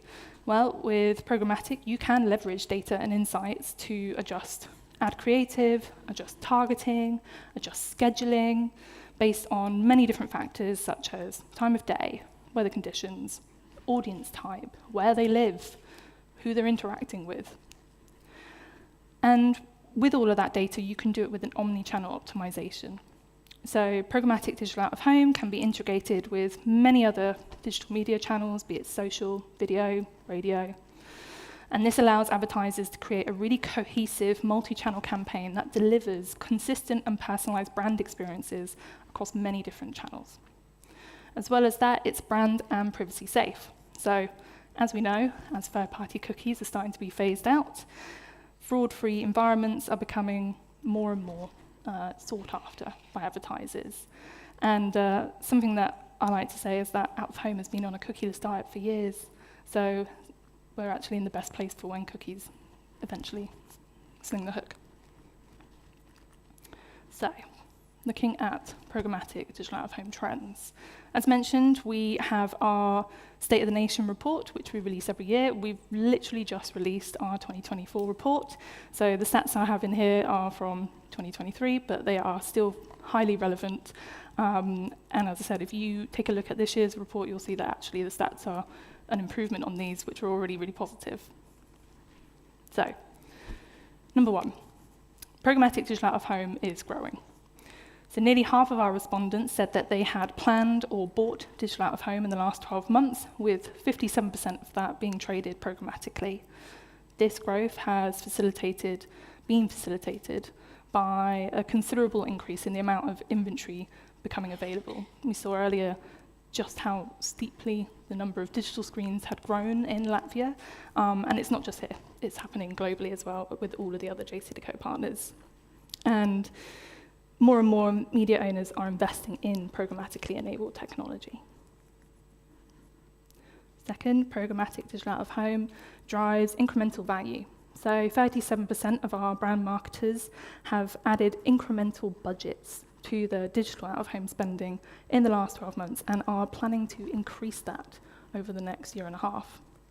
Data from programmatic digital out-of-home can be integrated into larger data sets, which pull from a range of different sources, mobile, social, video, and this integration enables advertisers to combine data across many different touch points to deliver more targeted and personalized campaigns at scale, driving that incremental value. So where you may have a traditional campaign, you can boost that with programmatic digital out-of-home. And the messaging can be completely different as well. You don't have to have the same campaign running both traditional and programmatically. You can have a very highly targeted approach running programmatic and a very broad brand approach for your traditional spends. Programmatic digital out-of-home is innovative, so 83% of advertisers believe that programmatic digital out-of-home offers the most innovative opportunities over any other media channel. So we think back to earlier when I was saying that programmatic digital out-of-home is the last piece of the media puzzle. this kind of makes sense. All of those other programmatic channels have kind of had their innovative heyday. I'm not saying they're not innovative, by the way. They totally are in their own way. But all of the innovation we see coming in programmatic digital out-of-home has already occurred in those channels. So it's a really great way for media buyers to really show their creativity, the innovation, the really vast expanse that is available to them through programmatic. So programmatic digital out-of-home, we found as well, can address both brand and performance-based campaigns. I think traditionally, out-of-home has been seen as an upper funnel tool. But what we have found through programmatic digital out-of-home is that actually it's a much more even keel across all different touch points of the funnel. So you can use it for both performance and brand-led campaigns, which gives marketers more choice when they're planning their campaign to reach both sides of the media coin. And lastly, programmatic digital out-of-home aligns really well with all digital media channels.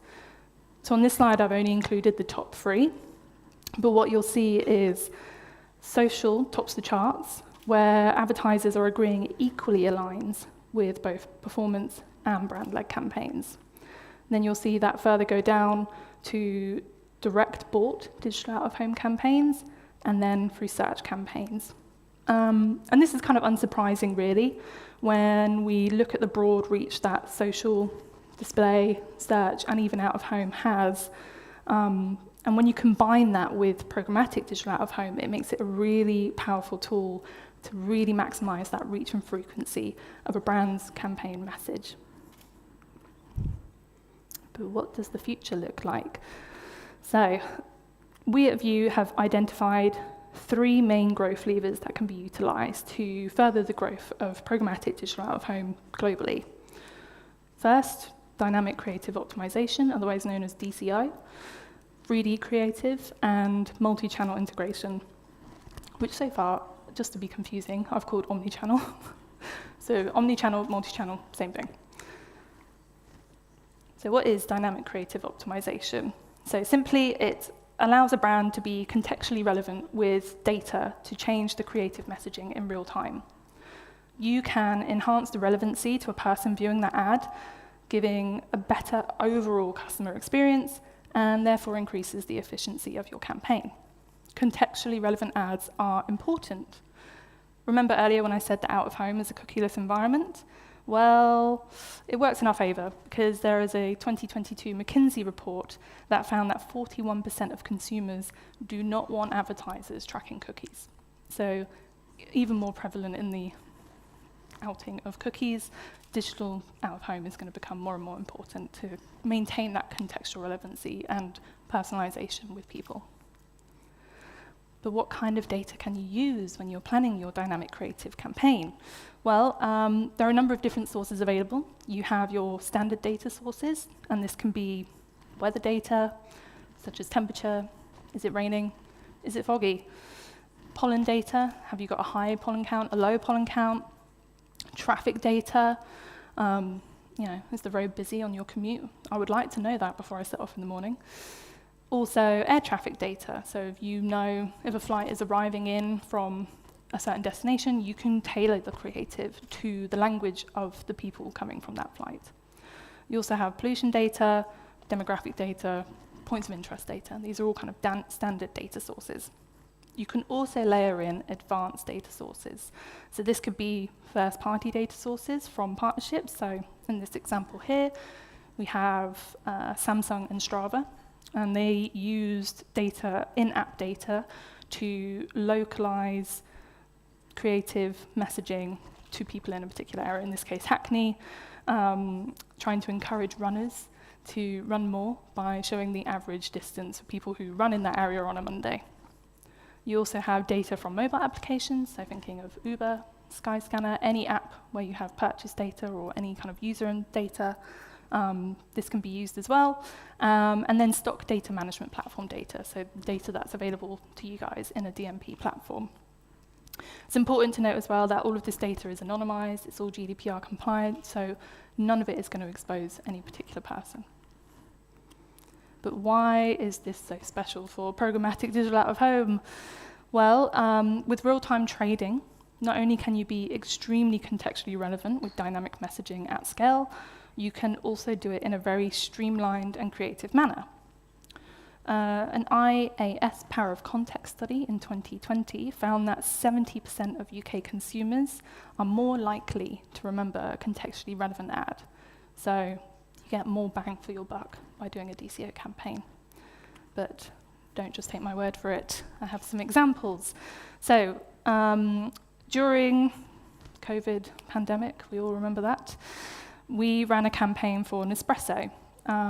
Their objective for this campaign was to stabilize footfall through the store throughout the day and increase sale of Nespresso products. Now, they were able to do this by leveraging dynamic creative with 3 main touch points. 1, geo-targeting, so making sure to target frames within a certain vicinity of the store, in this case in Westfield, which is a shopping centre for those who don't know. Included live dynamic queue time data. So obviously during COVID pandemic, people were very concerned about crowds. So being able to show how many visitors are in store was able to kind of prompt people to visit when numbers were low for safe shopping purposes.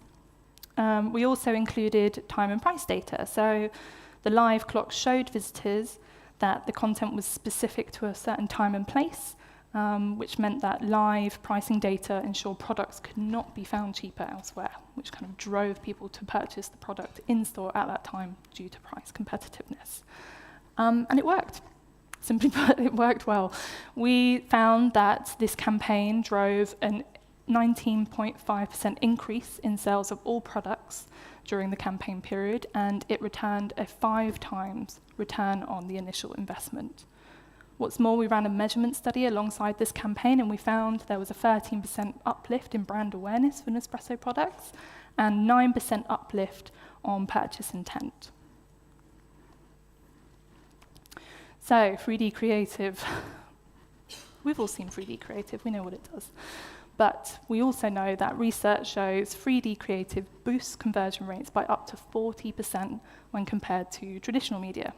And why is that? Well, it can be boiled down to a few key reasons. It provides an immersive brand experience. It's iconic. We've all seen the cool 3D creative of the Shiba dog at the Shibuya crossing in Tokyo. I'm pretty sure we've all seen those, right? That's really cool. It's a conversation starter. It makes people talk about it. And not only that, but it grabs your attention, especially with a younger, more media-savvy Gen Z audience. And what's more, it's really creative. Obviously, all creative is creative, but this is highly creative and kind of borders between art and advertising. It's still relatively new for out-of-home, especially programmatic out-of-home, but I do have some examples that I can show you.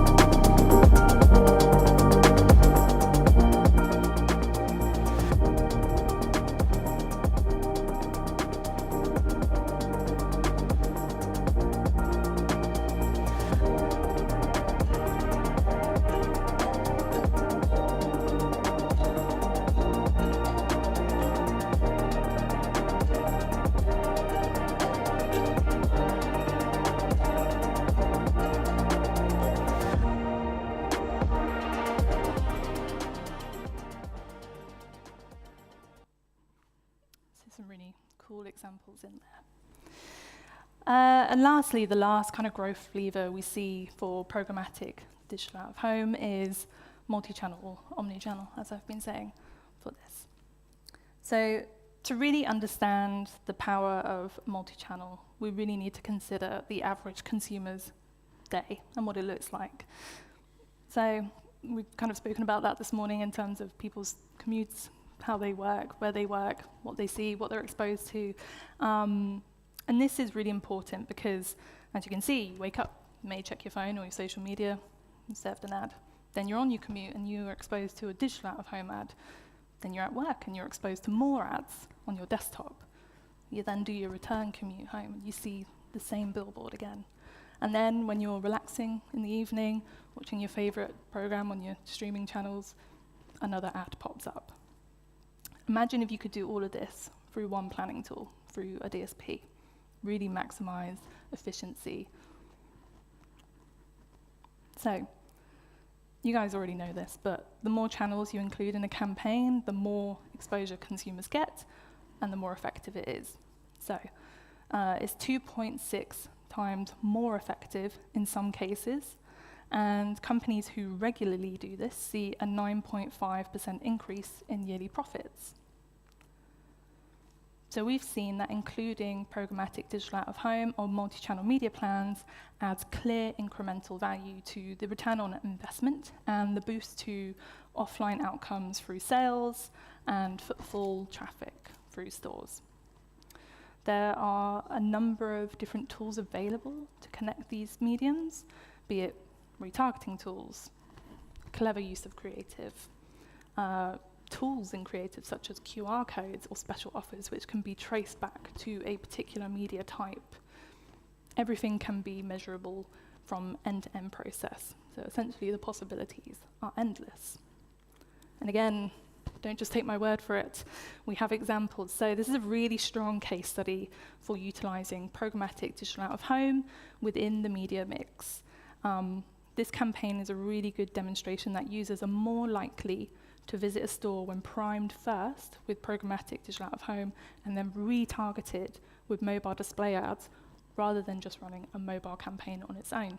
So for Jeep, they wanted to raise brand awareness and drive footfall into specific Jeep dealerships. For this campaign, they ran a campaign targeting audiences within a certain radius of 20 select stores. This was also run on a guaranteed basis, so they had to deliver all of the activity for this campaign, and the inventory that they used was just street furniture. And the results kind of speak for themselves. So we found that there was 2,833 visits to dealerships within the 10-day campaign, or 10 days of being exposed to the campaign, and 700 compass models were sold, which equated to 50% annual sales and hitting the client's target for this campaign. I will leave you with a showcase of some of the really fantastic programmatic campaigns we have run. Enjoy.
read up on those case studies. We've got quite a lot on our website. But thank you.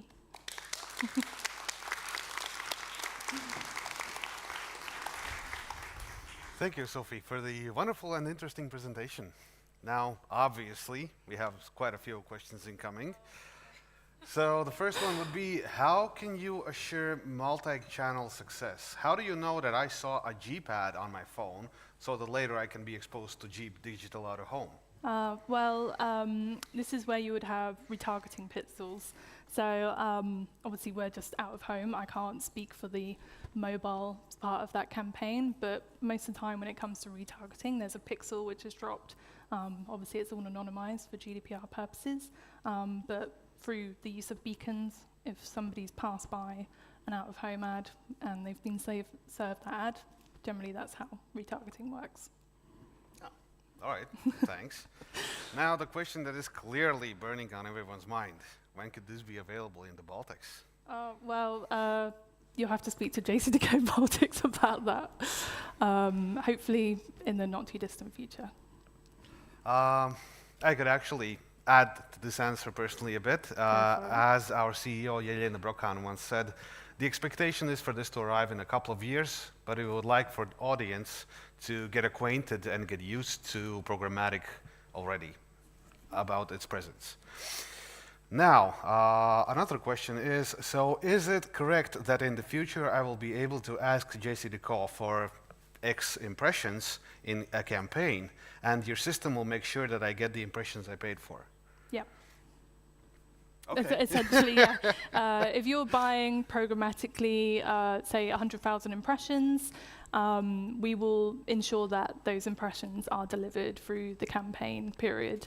Our system is very smart. We have an algorithm which predicts pacing, so we ensure that there is an even delivery of a campaign throughout the campaign period. We have a very advanced planner tool which ensures that this works alongside the traditional bought media as well. So we're not cannibalizing inventory, we're helping to grow the inventory and maximize the opportunity for advertisers. All right, thanks for clearing that up. And the last question is it possible for any other outdoor media to use Vue as SSP too? So we Vue are JCDecaux' exclusive SSP partner, but we do also work with other out-of-home partners as well. So technically in the future we could see someone else potentially, using it as well. Potentially, yeah. All right, well, thanks for your time and your answers to your questions. You know how it goes, let's give it up one more time.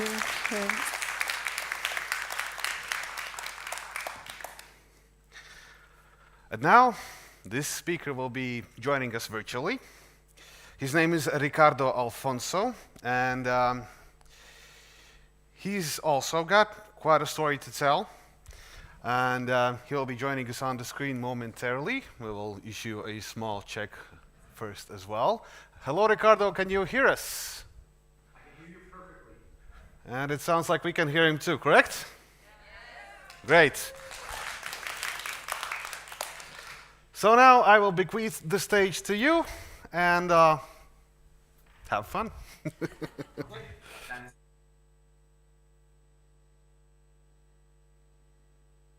To be with you all here today, speaking about a subject that is wildly different from what we've just heard.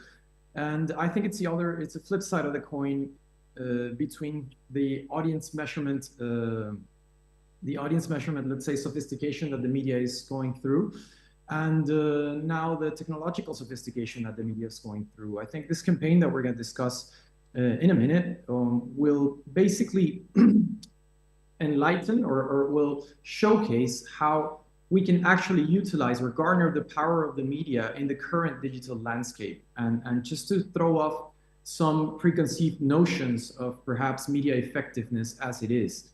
And without further ado, I will present a little case about the campaign, and then I will introduce myself and we can have this conversation, okay?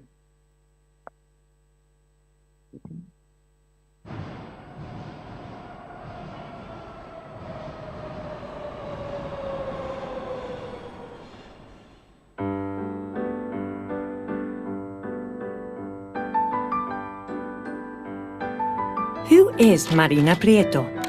Well, she's the face of the most successful B2B campaign we've ever done.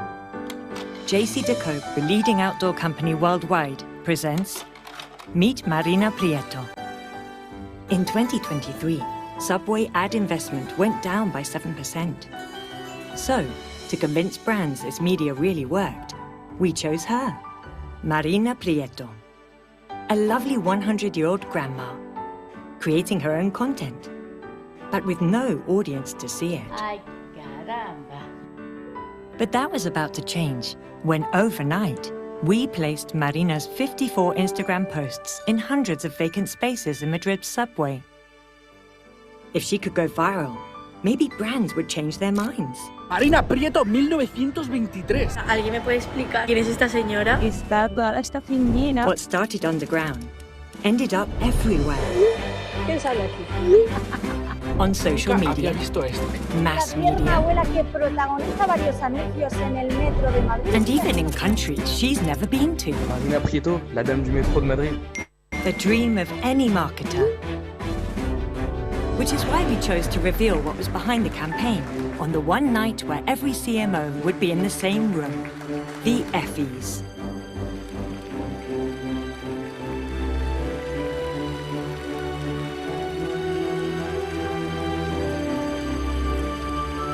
Thanks to Marina, new brands signed, doubling our business and reaching all-time record bookings for JCDecaux, making a big impact for brands and an even bigger one for her.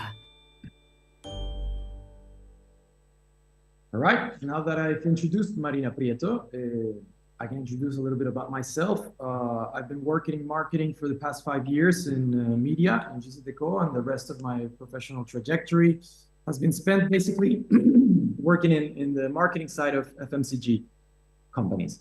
So I'm also a man who cannot afford a horse, so I part-time double as a horse for my daughter on the weekends. And just to talk a little bit about the campaign, I'm gonna tell you how it all started. And basically when we found Marina Prieto, this is exactly how we found her social life. We found her eating some churros. We found Marina doing some gardening in spring. We found her doing some self-portraits. And the most amazing thing of all, we saw she was turning 100. This was a 100-year-old grandmother who kept a live Instagram account along with her grandson, enjoyed the motifs, the fandom, every minute of it, and it was all there for the cameras. And then just a few months later, we had Marina saving the very concept of outdoor advertising in Metro.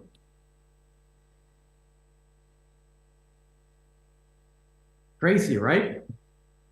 It's a little bit unthinkable that we would actually hire or onboard a 100-year-old grandmother to advocate for a 235-year-old medium. And this is because we faced a specific stigma that I think it's present in several JCDecaux countries as well, which is that subway outdoor advertising is not really relevant. It's not considered dynamic. It's not considered shareable. It's not considered even effective in terms of audiences.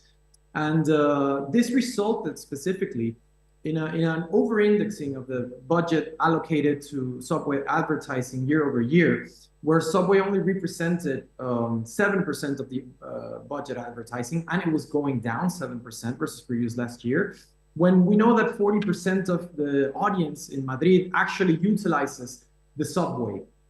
So we thought that we needed to utilize a big B2B campaign to sort of reclaim the fair share that Subway Outdoor should have. And as the main managing partner of the Subway in Madrid Metro, well, we needed to change the market's perspective towards this medium. And we're very well aware that if we're going to change the way the whole industry thinks, we're going to have to utilize some very, very brave thinking ourselves. So we know we had a great challenge before us to change the perception towards media efficacy in Subway Outdoor. And we knew that only a larger than life idea could actually do the job. So we committed to a very special idea, which was saving outdoor in Subway, utilizing nothing but outdoor itself. So this was our number one prerogative with the campaign. We had to do whatever we did to make it relatable for brands. We had to do no specific cheating in terms of outside investment of out of home. We had to think inside the box, and we had to utilize minimal resources to achieve our objectives. And along the way, we were set out to break a few industry rules and even stereotypes. It was time to bring now forward thinking to what people consider traditional advertising, and take a series of decisions that you can judge for yourself. May seem a little illogical for any business or marketer to take out there. So the first crazy, illogical, brave decision that we had to do to make this campaign happen was to actually hire the least influential person in the whole country. We're talking no following base whatsoever, no blue checks, no engagement rates to speak of. Basically perfect for this campaign, which led to our second crazy brave idea, which was to place her 54 Instagram posts all over our subway stations in hundreds of unsold ad spaces. We provided no explanation, we provided no Photoshop retouch, we provided no call to action, and we placed no logo on the artwork. Furthermore, for those of you who are very attentive to detail and have a particular knowledge of Spanish culture, Galicia is in the north of Spain, and most people there in her age range tend to only speak Galician, which is a dialect within Spain. So almost all of her 54 Instagram posts are indeed in Galician, and we place them still with no interaction, no traduction, no translation whatsoever in our ad spaces in Madrid, in the subway. Which leads us to our crazy brave idea within this idea as well, we utilized Instagrams, and this is something worth mentioning because we utilized the very interface of one of our biggest media competitors, which is Instagram, who would later provide all of the analytics that will exonerate the campaign's performance. This led to our crazy brave idea number 3, which is that we placed all of her artwork in unsold spaces. So the whole campaign, think about this for a minute, aired on places that brands did not want to be. Wherever there wasn't a brand, then we covered with Marina's publications. We reduced effectively and dramatically the odds of success of this campaign. We reduced the odds of ever achieving the results we were aiming for, but at the same time, we increased the size of the jackpot and the irrefutable evidence of campaign effectiveness in case we were successful. So this was basically a massive, massive, massive human experiment. It was basically, let's say, the biggest focus group that Madrid had ever experienced. It was a massive experiment that we would undertake in front of millions of people, millions of daily commuters. And it was a big risk to take for the medium. It was a big risk to take for an advertising or creative agency. And yeah, I won't lie. It was some of the longest days, hours, and weeks of my lifetime. But invariably, we doubled down and we waited. And with enough time, the payoff was clear. We proved that outdoor could be the center of a cross-media marketing strategy and a cross-media campaign. And soon, very soon, what started as an outdoor idea became an experiential campaign within Metro. And that experiential campaign became direct marketing. And that direct marketing actually flourished into a very, very profound social campaign that then achieved new heights as a public relationships campaign. And then what absolutely nobody within the industry was expecting this to become, which is a business-to-business campaign. And it was a business-to-business campaign like no other campaign up to the date here in Spain, because of the fact that our creative agency understood that behind each of these letters, there's actually people. Behind the business to business, we have the people approach. And once we understood this, the mindset of the campaign and how it would reach people, we actually achieved the results that we were aiming for. Because along the lines of Marina's soiree into the metro, she did not convince Havaianas to invest again. She basically invested and she took over David Lamus's Instagram feed from people he knew, interacting with the campaign, and then he realized that the campaign could be playful, that out of home could be playful, could be fun. He saw people taking selfies and posted them in social media, and that's how he learned about the campaign. The campaign didn't convince, Marina didn't convince Dior's marketing team to invest in Metro and to try out the new environment. She actually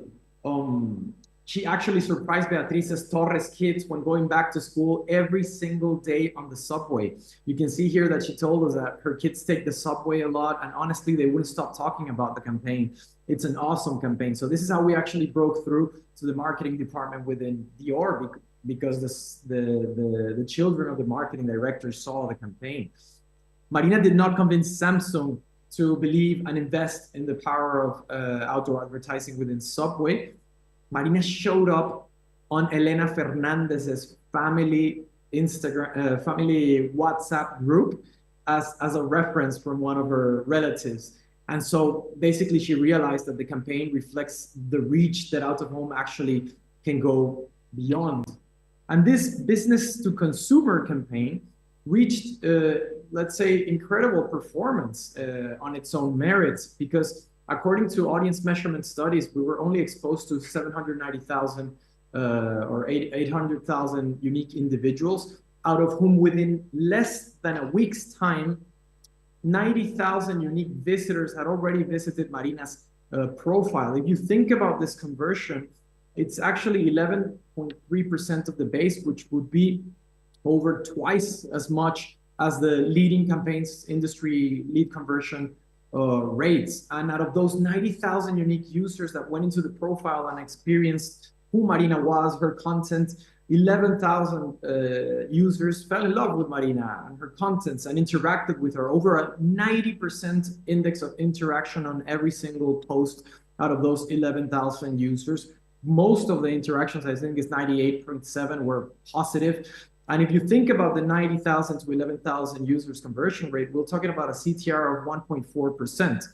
That's over 3 times the industry average for an online ad campaign airing on its own. So these business to consumer performance surely flourished into a great business to business, or these larger than life B2C performance translated into the evidence that advertisers actually needed to believe in Metro outdoor performance. And they prompted record-breaking revenue results for our media, with our average investment doubling versus previous year.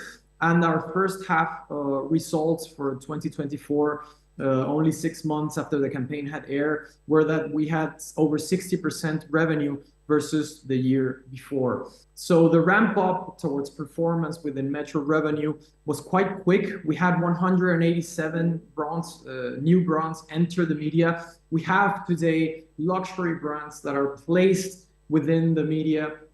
So this is very interesting because you can have now luxury campaigns within Metro Outdoor, because all of the conversion metrics for Marina showed that the audience was very well diversified in terms of socioeconomic standings and age ranges. And actually Gen Zs were one of the most targeted members of the audience that converted into a follower for Marina.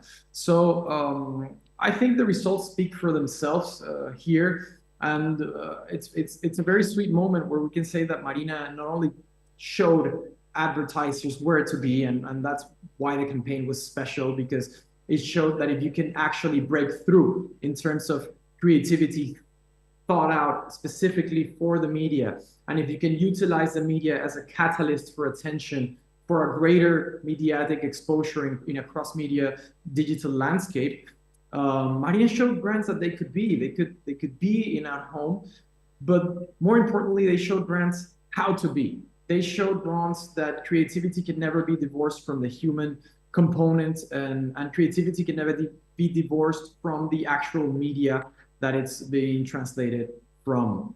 And in that process, we converted and showed how an ancient form of advertising is actually intrinsically correlated to the newest forms of communication. There is an intrinsic, innate relationship between the mobile devices that we wear day to day and everything we see outdoor. And these are not specifically competing for our attention. These were the only gateway that our audience had to interact with Marina, because there was no link building strategy outside the campaign. So we kind of broke in Spain the preconception that mobiles are a barrier, are entry barrier towards advertising campaigns, when in reality they are an enabler of the let's say interaction that goes beyond our very medium, which is digital in any of its forms today, inevitably. And so basically, Marina, we believe, showed the world a very important lesson, and it's a gift that keeps on giving, because the very fact that I'm here with all of the brilliant minds in Latvia that are listening to this presentation is testament enough that her message continues to evolve and continues to show the industry how to think about out-of-home as a catalyst, as a primer for success, rather than as a medium that explains away everything. So we're a medium that screens, not a medium that explains, and we are innately, intrinsically related to digital mobile. So the creativity has to change, the approach has to change. And we have to remember that a traditional media is only traditional with traditional thinking. And Marina, basically, along the way of showing us all of this, she set out to touch the hearts of all those who met her, and she reminds us specifically in JCDecaux Spain why we love advertising. And at the same time, she shed a little bit of a light of people within and outside of the industry of what we do, why we do it, and sparked a lot of interest in advertising, creativity, and outdoor media in of itself. And I think it's a way to show that we can make people through creativity fall in love with our media and our market as well. And I would just like to show, for all of those who are wondering, Marina, by the time we showed this campaign in Cannes, was about to turn 101. She is now 101, and she sent a very special message to the Lion Festival for all those who wonder how much aware she is of this campaign and how it's performed. You can look at the message for yourselves. Dile hola. A ver, ¿qué me le vaya a decir? Hola, hola, estoy aquí. Muy bonito, sí, me gusta ver a Francia, pero no sé si podré llegar. A ver, si llego, un beso le daría. And that's that for the case specifically.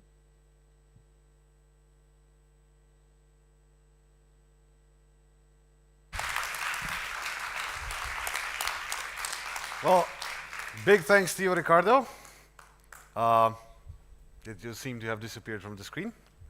Okay, are you still there? No. See you. Hello. Yeah, can you hear me? Yeah, I can hear you. Yes. Now, this presentation made me. That convinced me that maybe it's time to convince my grandmother to buy a smartphone. But then I have to teach her. All right, all jokes aside, of course we have several questions regarding this, and the most important one is, were you one of the 28 followers that she had? I actually was not. This is a very, very good question. I don't think anybody asked it before. I actually was not one of the 28 followers that she had initially. We didn't want to tamper the account too much, so the two of the 28 followers, or I believe that she had, were actually from the agency, were the people who found her. But once we sort of, are you there? sorry, I couldn't see you anymore. So once we actually found the marina, the interesting thing was that we did not want to tamper whatsoever with any of the metrics that we knew would be essential for the business case. So in that regard, no, I was not one of the 28 followers. All right. Keeping on with this line of questioning, how many followers does she have now? 11,000 followers. I think it stagnated just below 12,000. You know how the market is. Everything is very quick. So the interesting thing is the engagement rate on those over 12,000 followers that she has right now are insane. So all of the posts that she puts forward, people are super engaged with all of her content. I think Bronze are looking at her as well to become a spokesperson, but time keeps passing, so it's a very special situation. All right, thanks for your answer. Now the next question is still related to the campaign. So what was the duration of the campaign? The campaign was a little less than a month, the actual campaign, but the bulk of the activity lasted for 2 weeks. So we took about half a week to get all the advertising spaces off. And then in the second week, we had already achieved the 11,000 followers, the 90,000 unique visitors, the 90% engagement rate. And that's sort of where it plateaued a little bit, which is understandable because you're only in one part of Spain, in one environment, within one city. And the campaign had international exposure. So we had people from France, UK, Mexico, talking to Marina. So she was mentioned in over 14 countries, but the results eventually plateaued as we took the campaign down. So it was a little bit over three weeks, let's say. Yeah, all right. Thanks for the info. Now, you talking about achievements. You received multiple awards for this campaign, right? Yes, we've received a couple of pencils in the DNADA Awards, which is a prestigious festival in the UK for design and design advertising. And we also participated in Cannes, in the Cannes Lion Festival, and the campaign has accrued, I believe, 6 Cannes Lion with the Titanium Lion for one of the specific media performances that perhaps drive the industry forward and cannot be repeated. So yeah, it was quite successful at festivals. We're still putting it forward in many other festivals. In the EFIS here in Spain, I don't know if you saw in the business case, but we did something really rather cheeky because we kept it hidden from the world. The fact that this was a campaign made by the media and by a creative agency. Nobody had any idea why Marina was in the subway. There was a lot of speculation, and a key component of success was that we kept the campaign secret, that JCDecaux was not behind it. And then we did the reveal in the EFIS, which is the EFIS, which is a festival that we have here in Spain, which is the most prestigious award festival. And all of the industry was together with a giant screen. And as JCDecaux, we're sponsors of the festival. So we had a small space to make an announcement. And we announced that we were the driving force behind Marina Prieto and sort of why we had made the campaign. And so it was a big industry impact in that sense. All right, understood. Thank you for your answer. And the last question would be, what was the biggest risk for you that you were worried about when launching this campaign? And did you get any negative feedback about it? That was the biggest risk. We were very scared of strange negative feedback because nowadays we live in an environment of negativity, and it's quite easy to inflame people on a digital landscape. There's a lot of sensibilities that are constantly emerging, and so where we look at it from a point of view that we thought this is a very endearing campaign, this is a very endearing person and personality that deserves to be connected with younger audiences, because there's a generational breach. There's a technological gap that we breached with outdoor as well, because of the natural relationship with younger audiences that outdoor has and with mobile phones. And so we from our point of view, we were breaking several notions. The first one is, the ageism stereotype. Why can't you have a 100-year-old influencer for Gen Z, for example? Why does this have to not be the case? Why would people not be amicable to her content? No, so we grew very fond of Marina, but of course we knew there was a risk of people saying, maybe you're, I don't know, anything from elderly exploitation to whatever you can think of, or people could be angry that there's an old lady in the metro, an old grandmother. We had no idea. So this was very nerve-wracking for the first few days, because we knew that it was all positive, but it could very well turn any other way, no? So that was I think, social backlash for JCDecaux in this instance, I think, was the biggest factor to consider. It was a big bet. Well, as the old saying goes, all's well that ends well, right? Yeah. Yeah. Well, thanks to you a lot for your time and for the wonderful presentation. The audience is aflame. Thank you for the space, and apologies if I was a little bit clumsy in the delivery, but reaching. Oh, don't worry about that at all. Here, huh? I'm so safe to say everyone was enraptured. Thanks. Okay. Goodbye. Goodbye.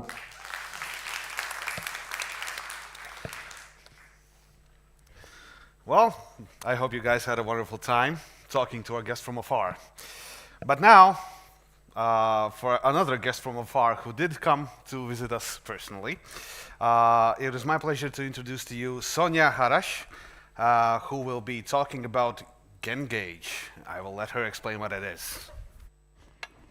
Thank you. Hello, everyone. So today has been really insightful and really great to hear about Marina from one influencer to hopefully another group of influencers, the Gen Z audience. So my name's Sonia, and I'm from JCDecaux in the UK. And we recently launched our Gen Z program called Gengage. So that is the reason that I'm here today. So we were asked by a lot of brands and agencies and clients, why and how do we target Gen Z audiences? So we undertook some research, and we came back and we thought there's actually a lot of myths about Gen Zs that people don't seem to understand. So how do we debunk some of these myths? So we did the research, and we actually found that in the UK, it is made up of 15% of the Gen Z population, and it is also made up of 25% of all retail spend. So absolutely no surprise why brands and agencies want to target this audience. But in order for you to target this audience, we said you have to think like this audience. So we are going to play a little game of how well do you know your Gen Z slang. So if the tech works, we will be going over to a Kahoot. So does everybody have their mobile phones? So yeah, let's hope. Yes. So if you scan the QR code, because that is how Gen Zs would do it, and enter your names, we will do a little Gen Z quiz. If you've never done a Kahoot before, you'll be given 4 options as an answer, and it is the fastest finger first. So the quicker you answer, the more points you essentially get.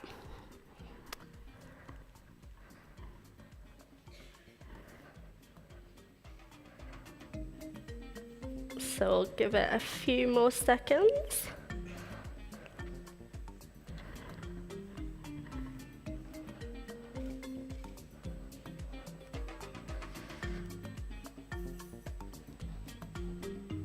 So if we start,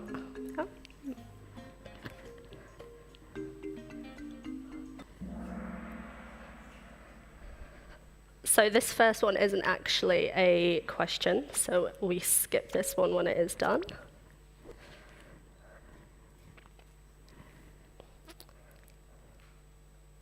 So, yeah. Right, so a poll. Have you had a brat summer or a demure summer? Do any of you even know what that means? Is the first question. So if you've had a brat summer, it will mean you've been partying hard. And if you've had a demure summer, it means you've been very calm, very mindful. So a lot of you have said you've had a brat summer, so you've been out and about and you've been drinking, you've been partying. So I'm impressed. Well done. So if we go over to the next question. So this word is used to describe someone who has done something exceptionally well or to describe something impressive or positive. So is it savage, is it extra, is it low-key, or is it slay? So slay is the correct answer. Well done to the 47 of you that got that correct. So cuckoo is the first one so far. So this word is used to describe good food. So is it fleek, lit, an emoji, or bussin'?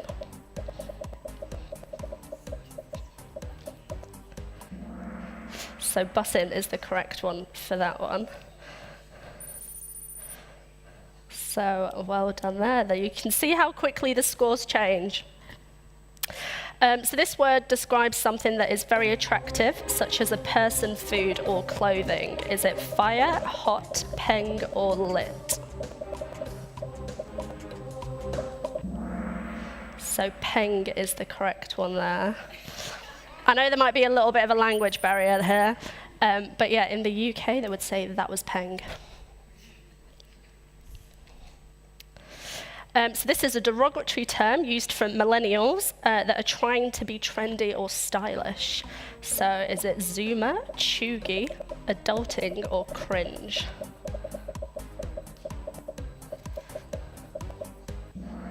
So chuggy, well done to the 27 of you that got that one correctly.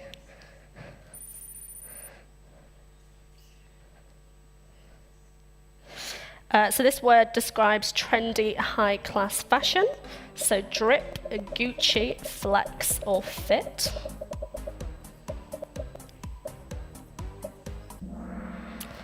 Drip was the correct one there.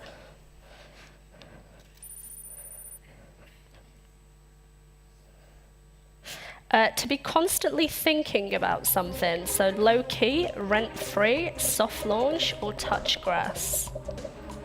And these are all Gen Z words, by the way. Every single one that I've used so far is an actual saying.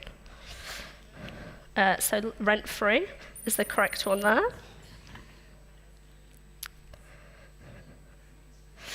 What does level 5 Riz mean? So does this mean really bad chat, really good chat, all right chat, 10 out of 10 chat?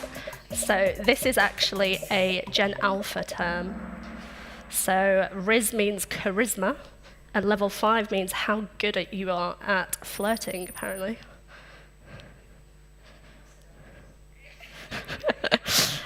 So this word describes something that exceeds expectations or delivers a certain vibe or essence. So Stan, it's giving, yeet, or vibing. So it's giving is the correct answer there. And the last question is, what does skibbity toilet Riz mean? Again, is it good chat, bad chat, nothing, good and bad chat? And if you're wondering what that guy is doing, it is called mewing, and that is something Gen Alphas do. So yeah, skibbity means bad, toilet means bad, Riz means good. So who knew? So in third place, we have Loretta, well done. ST in second place. And the winner is LS, whoever you are, well done.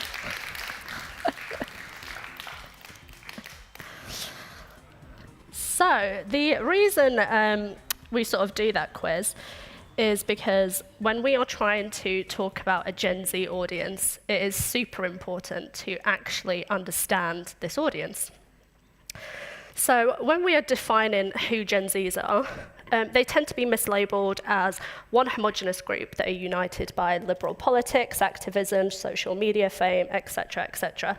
However, they are a generation that is fundamentally different than those that came before them. So in order for us to understand who they are, we need to have a look at the life journey of a Gen Z. So people who fall into Gen Zs are born between 1997 to 2012. So this is someone who is ranging from a 13-year-old all the way to a 26-year-old. So when we try and look at Gen Zs and we try and look at sort of the different age demographics, I try to explain it in terms of a trainer purchase.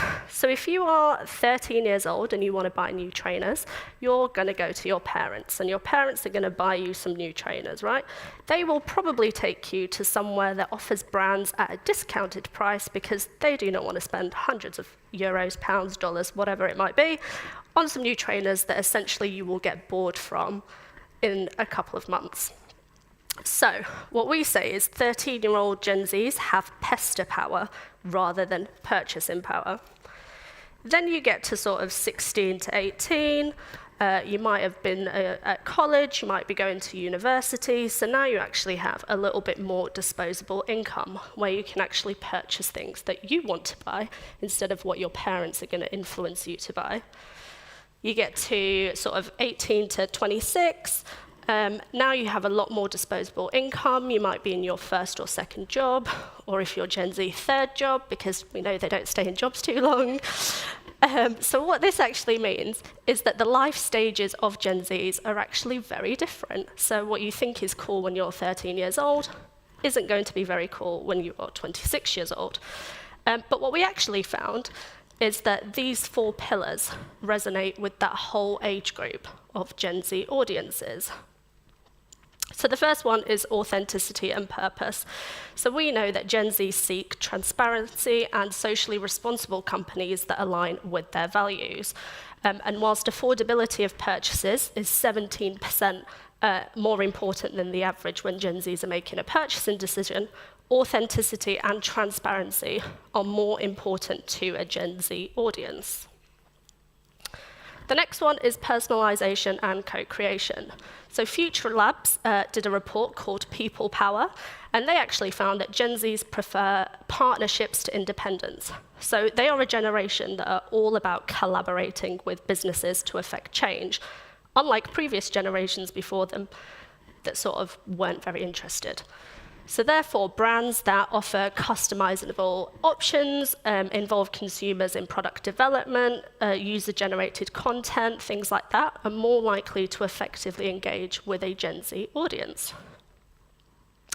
The third pillar is diversity and inclusion.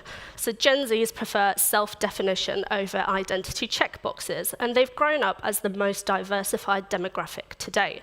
And as we can see, 82% of them want to describe themselves without labels. And then digital experience and innovation. So they are the first generation to realize that their needs and wants can be serviced offline, online, and absolutely anywhere in between.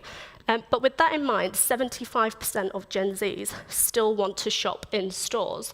So they want that experience element. Even though it's very easy for them to shop online, they still want to go into the shopping centres. They want to be out and about. And then Snapchat found that 74% of them want to focus on real life, and that is what they care about the most. Another Gen Z slang term for this is touch grass. So if you ever hear Gen Z say touch grass, it means go outside, get off your phone, live in the real world. So how do we influence behaviours in out-of-home for Gen Zs? Well, we know that out-of-home is a channel that is perfectly placed to deliver that seamless experience offline and in real life. And we can help any campaign, we can help any clients that are doing that online campaign into out-of-home. And it's not just us that is saying this. So Facebook did some research a little while ago looking at the synergy between out-of-home and social media.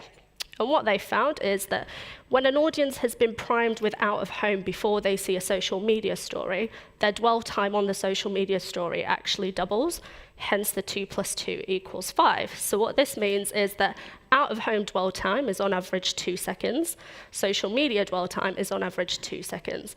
But when an audience has been primed with the out of home before, the social media dwell time goes to 5 seconds. So you're actually seeing the story for a lot longer when you've been primed with out of home before. And it's not just that, it's the creative bridge as well. So the 9:16 ratio is the same aspect ratio of a TikTok. That is the exact same aspect ratio for a digital 6-sheet. So if you are doing social media campaigns online, you can easily put that online creative into out-of-home environments.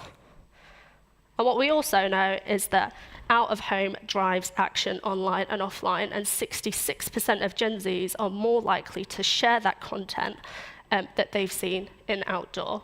And I think JCDecaux Spain just showed us a brilliant example of that being done. But it's not just us that is saying this, but 58% of Gen Zs actually trust brand messages that are in an out-of-home environment. Out-of-home is brand safe. So we can see that social media companies are using out-of-home to show that they could also be seen as brand safe as well.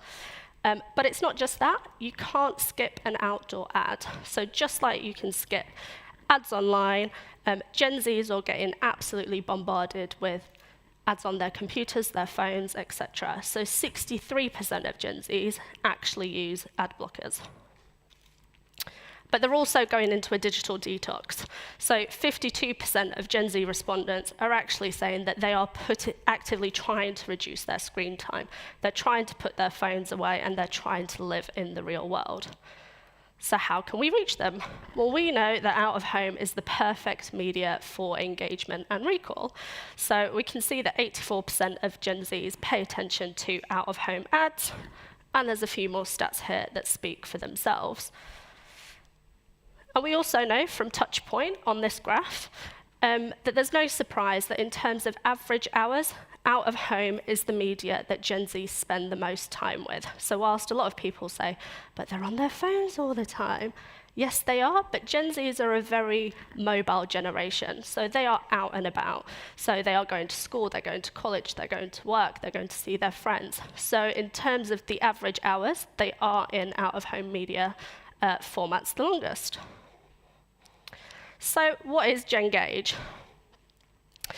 So when we conducted research and we wanted to have a look at how we can help brands, we thought, let's split them into 3 different brand profiles.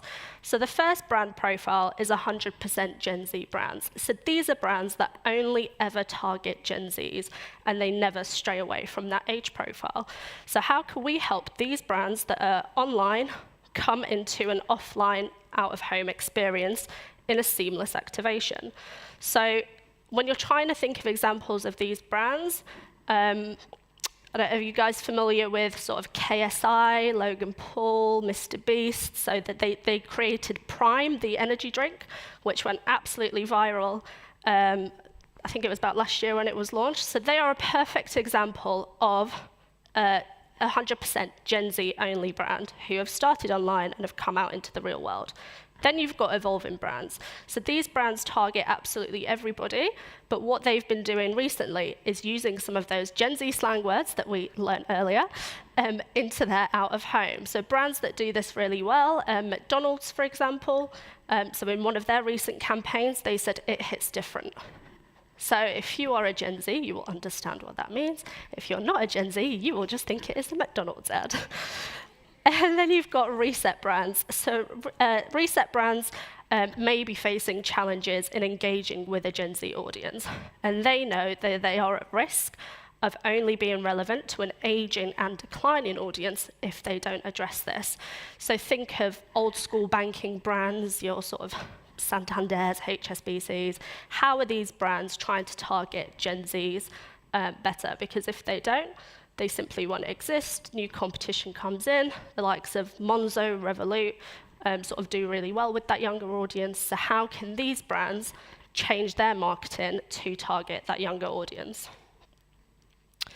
And then in terms of channel Engage and sort of what our solution is that we here at JCDecaux, we can build targeted campaigns and audience-led campaigns based on this demographic. So we know, for example, in the UK that Gen Zs hang out in social spaces, which is essentially the shopping centres.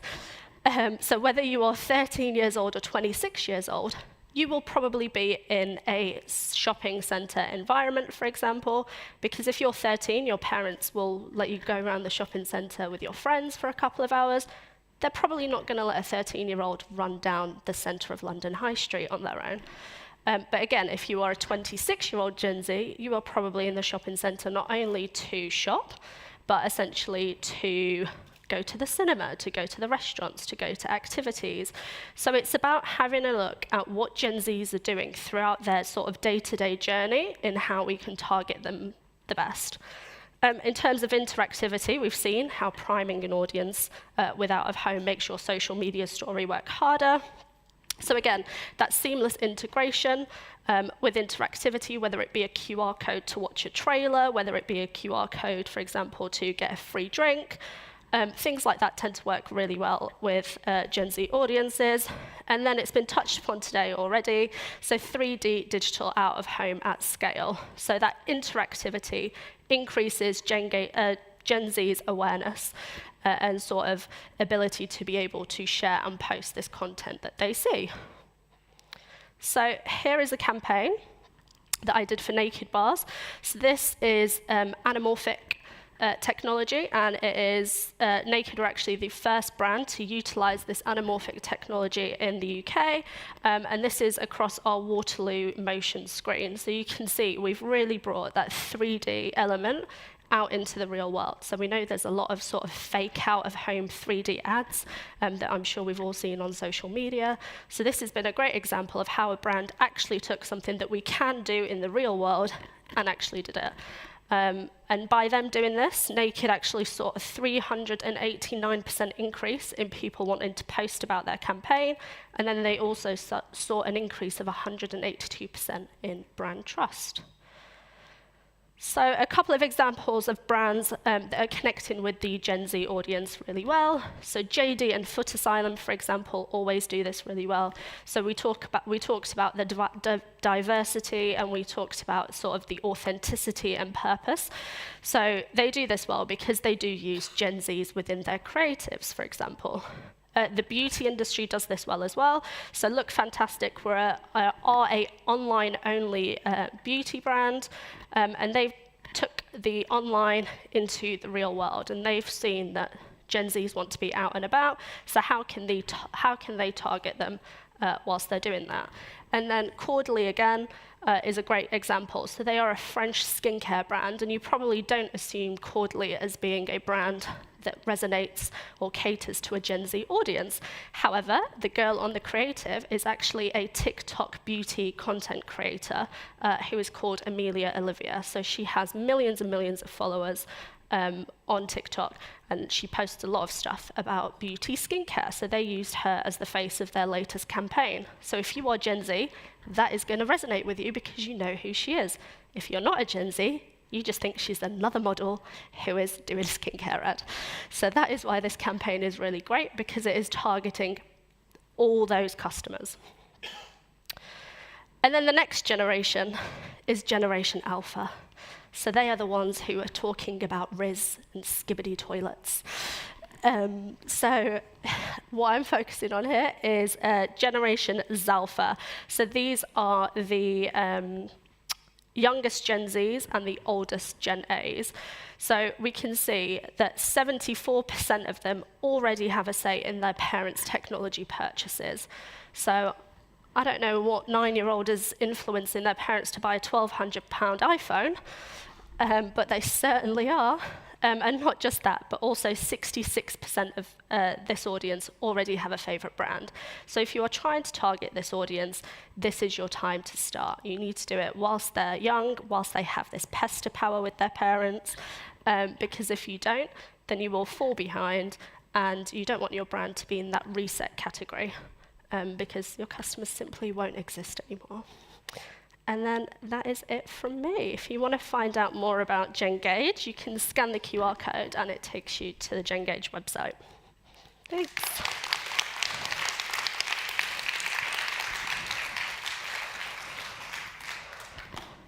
Also, well, Sonia, thank you for your presentation. And what else can I say except your presentation had a whole vibe, no cap on God, straight busted. Now, of course, we have some more serious questions than what I just said. So the first one would be, how do you tailor the messaging based on the age brackets in the Gen Z audience? Bester Power will be a different message to older Gen Z. Yeah, so again, it depends on what age group of Gen Zs you're trying to target. So if you're going after pester power, it is obviously going to be the Gen Zs that don't have jobs, that don't have money that they earn themselves, right? Because they are the ones that need to pester their parents for it. But if you're targeting sort of 18 plus, you would think, hopefully, that they either have a job or they've got a student loan, so they've got a lot more disposable income that they're able to use to spend. So yeah, I think it's just important. What age group are you trying to target is the first thing we'd start with. All right, yeah, fair. And another question is about, well, it's half question, half statement. So it's good to understand the audience, but would you agree that that the audience, in this case Gen Z, would not want companies talking in their slang? They could think of it as cringe. Yes, they probably do think of it as cringe, but this is why you have to use it correctly. So yeah, what we say to brands if they are going to use things like this is actually ask Gen Zs, do focus groups with Gen Zs to see what they actually want. The worst thing you can do is do a campaign that targets Gen Zs and then they do think it's cringe because it is being made by chuggy millennials. So yeah, get Gen Zs involved, whether they are the Gen Zs that are in your workplace, whether you're going to do focus groups. When we created JCDecaux, we actually got a load of the Gen Zs that work in our office, and we sort of pitched the idea, and we said, this is what we're going to do. What do you guys think? And we can get loads of good feedback from them. So utilize them because you have them. You actually simultaneously answered another question that we had, which was whether you had any Gen Z consultants. Yeah. And I understand that the answer is yes. Yes. All right, great. Well, thank you for your time and your answers. Thanks. And you probably noticed, but I came here with a little something. LS, would you please come to the stage? If you're here.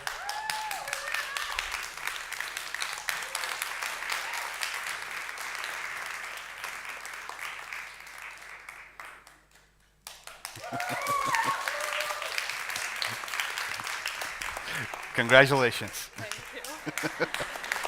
you.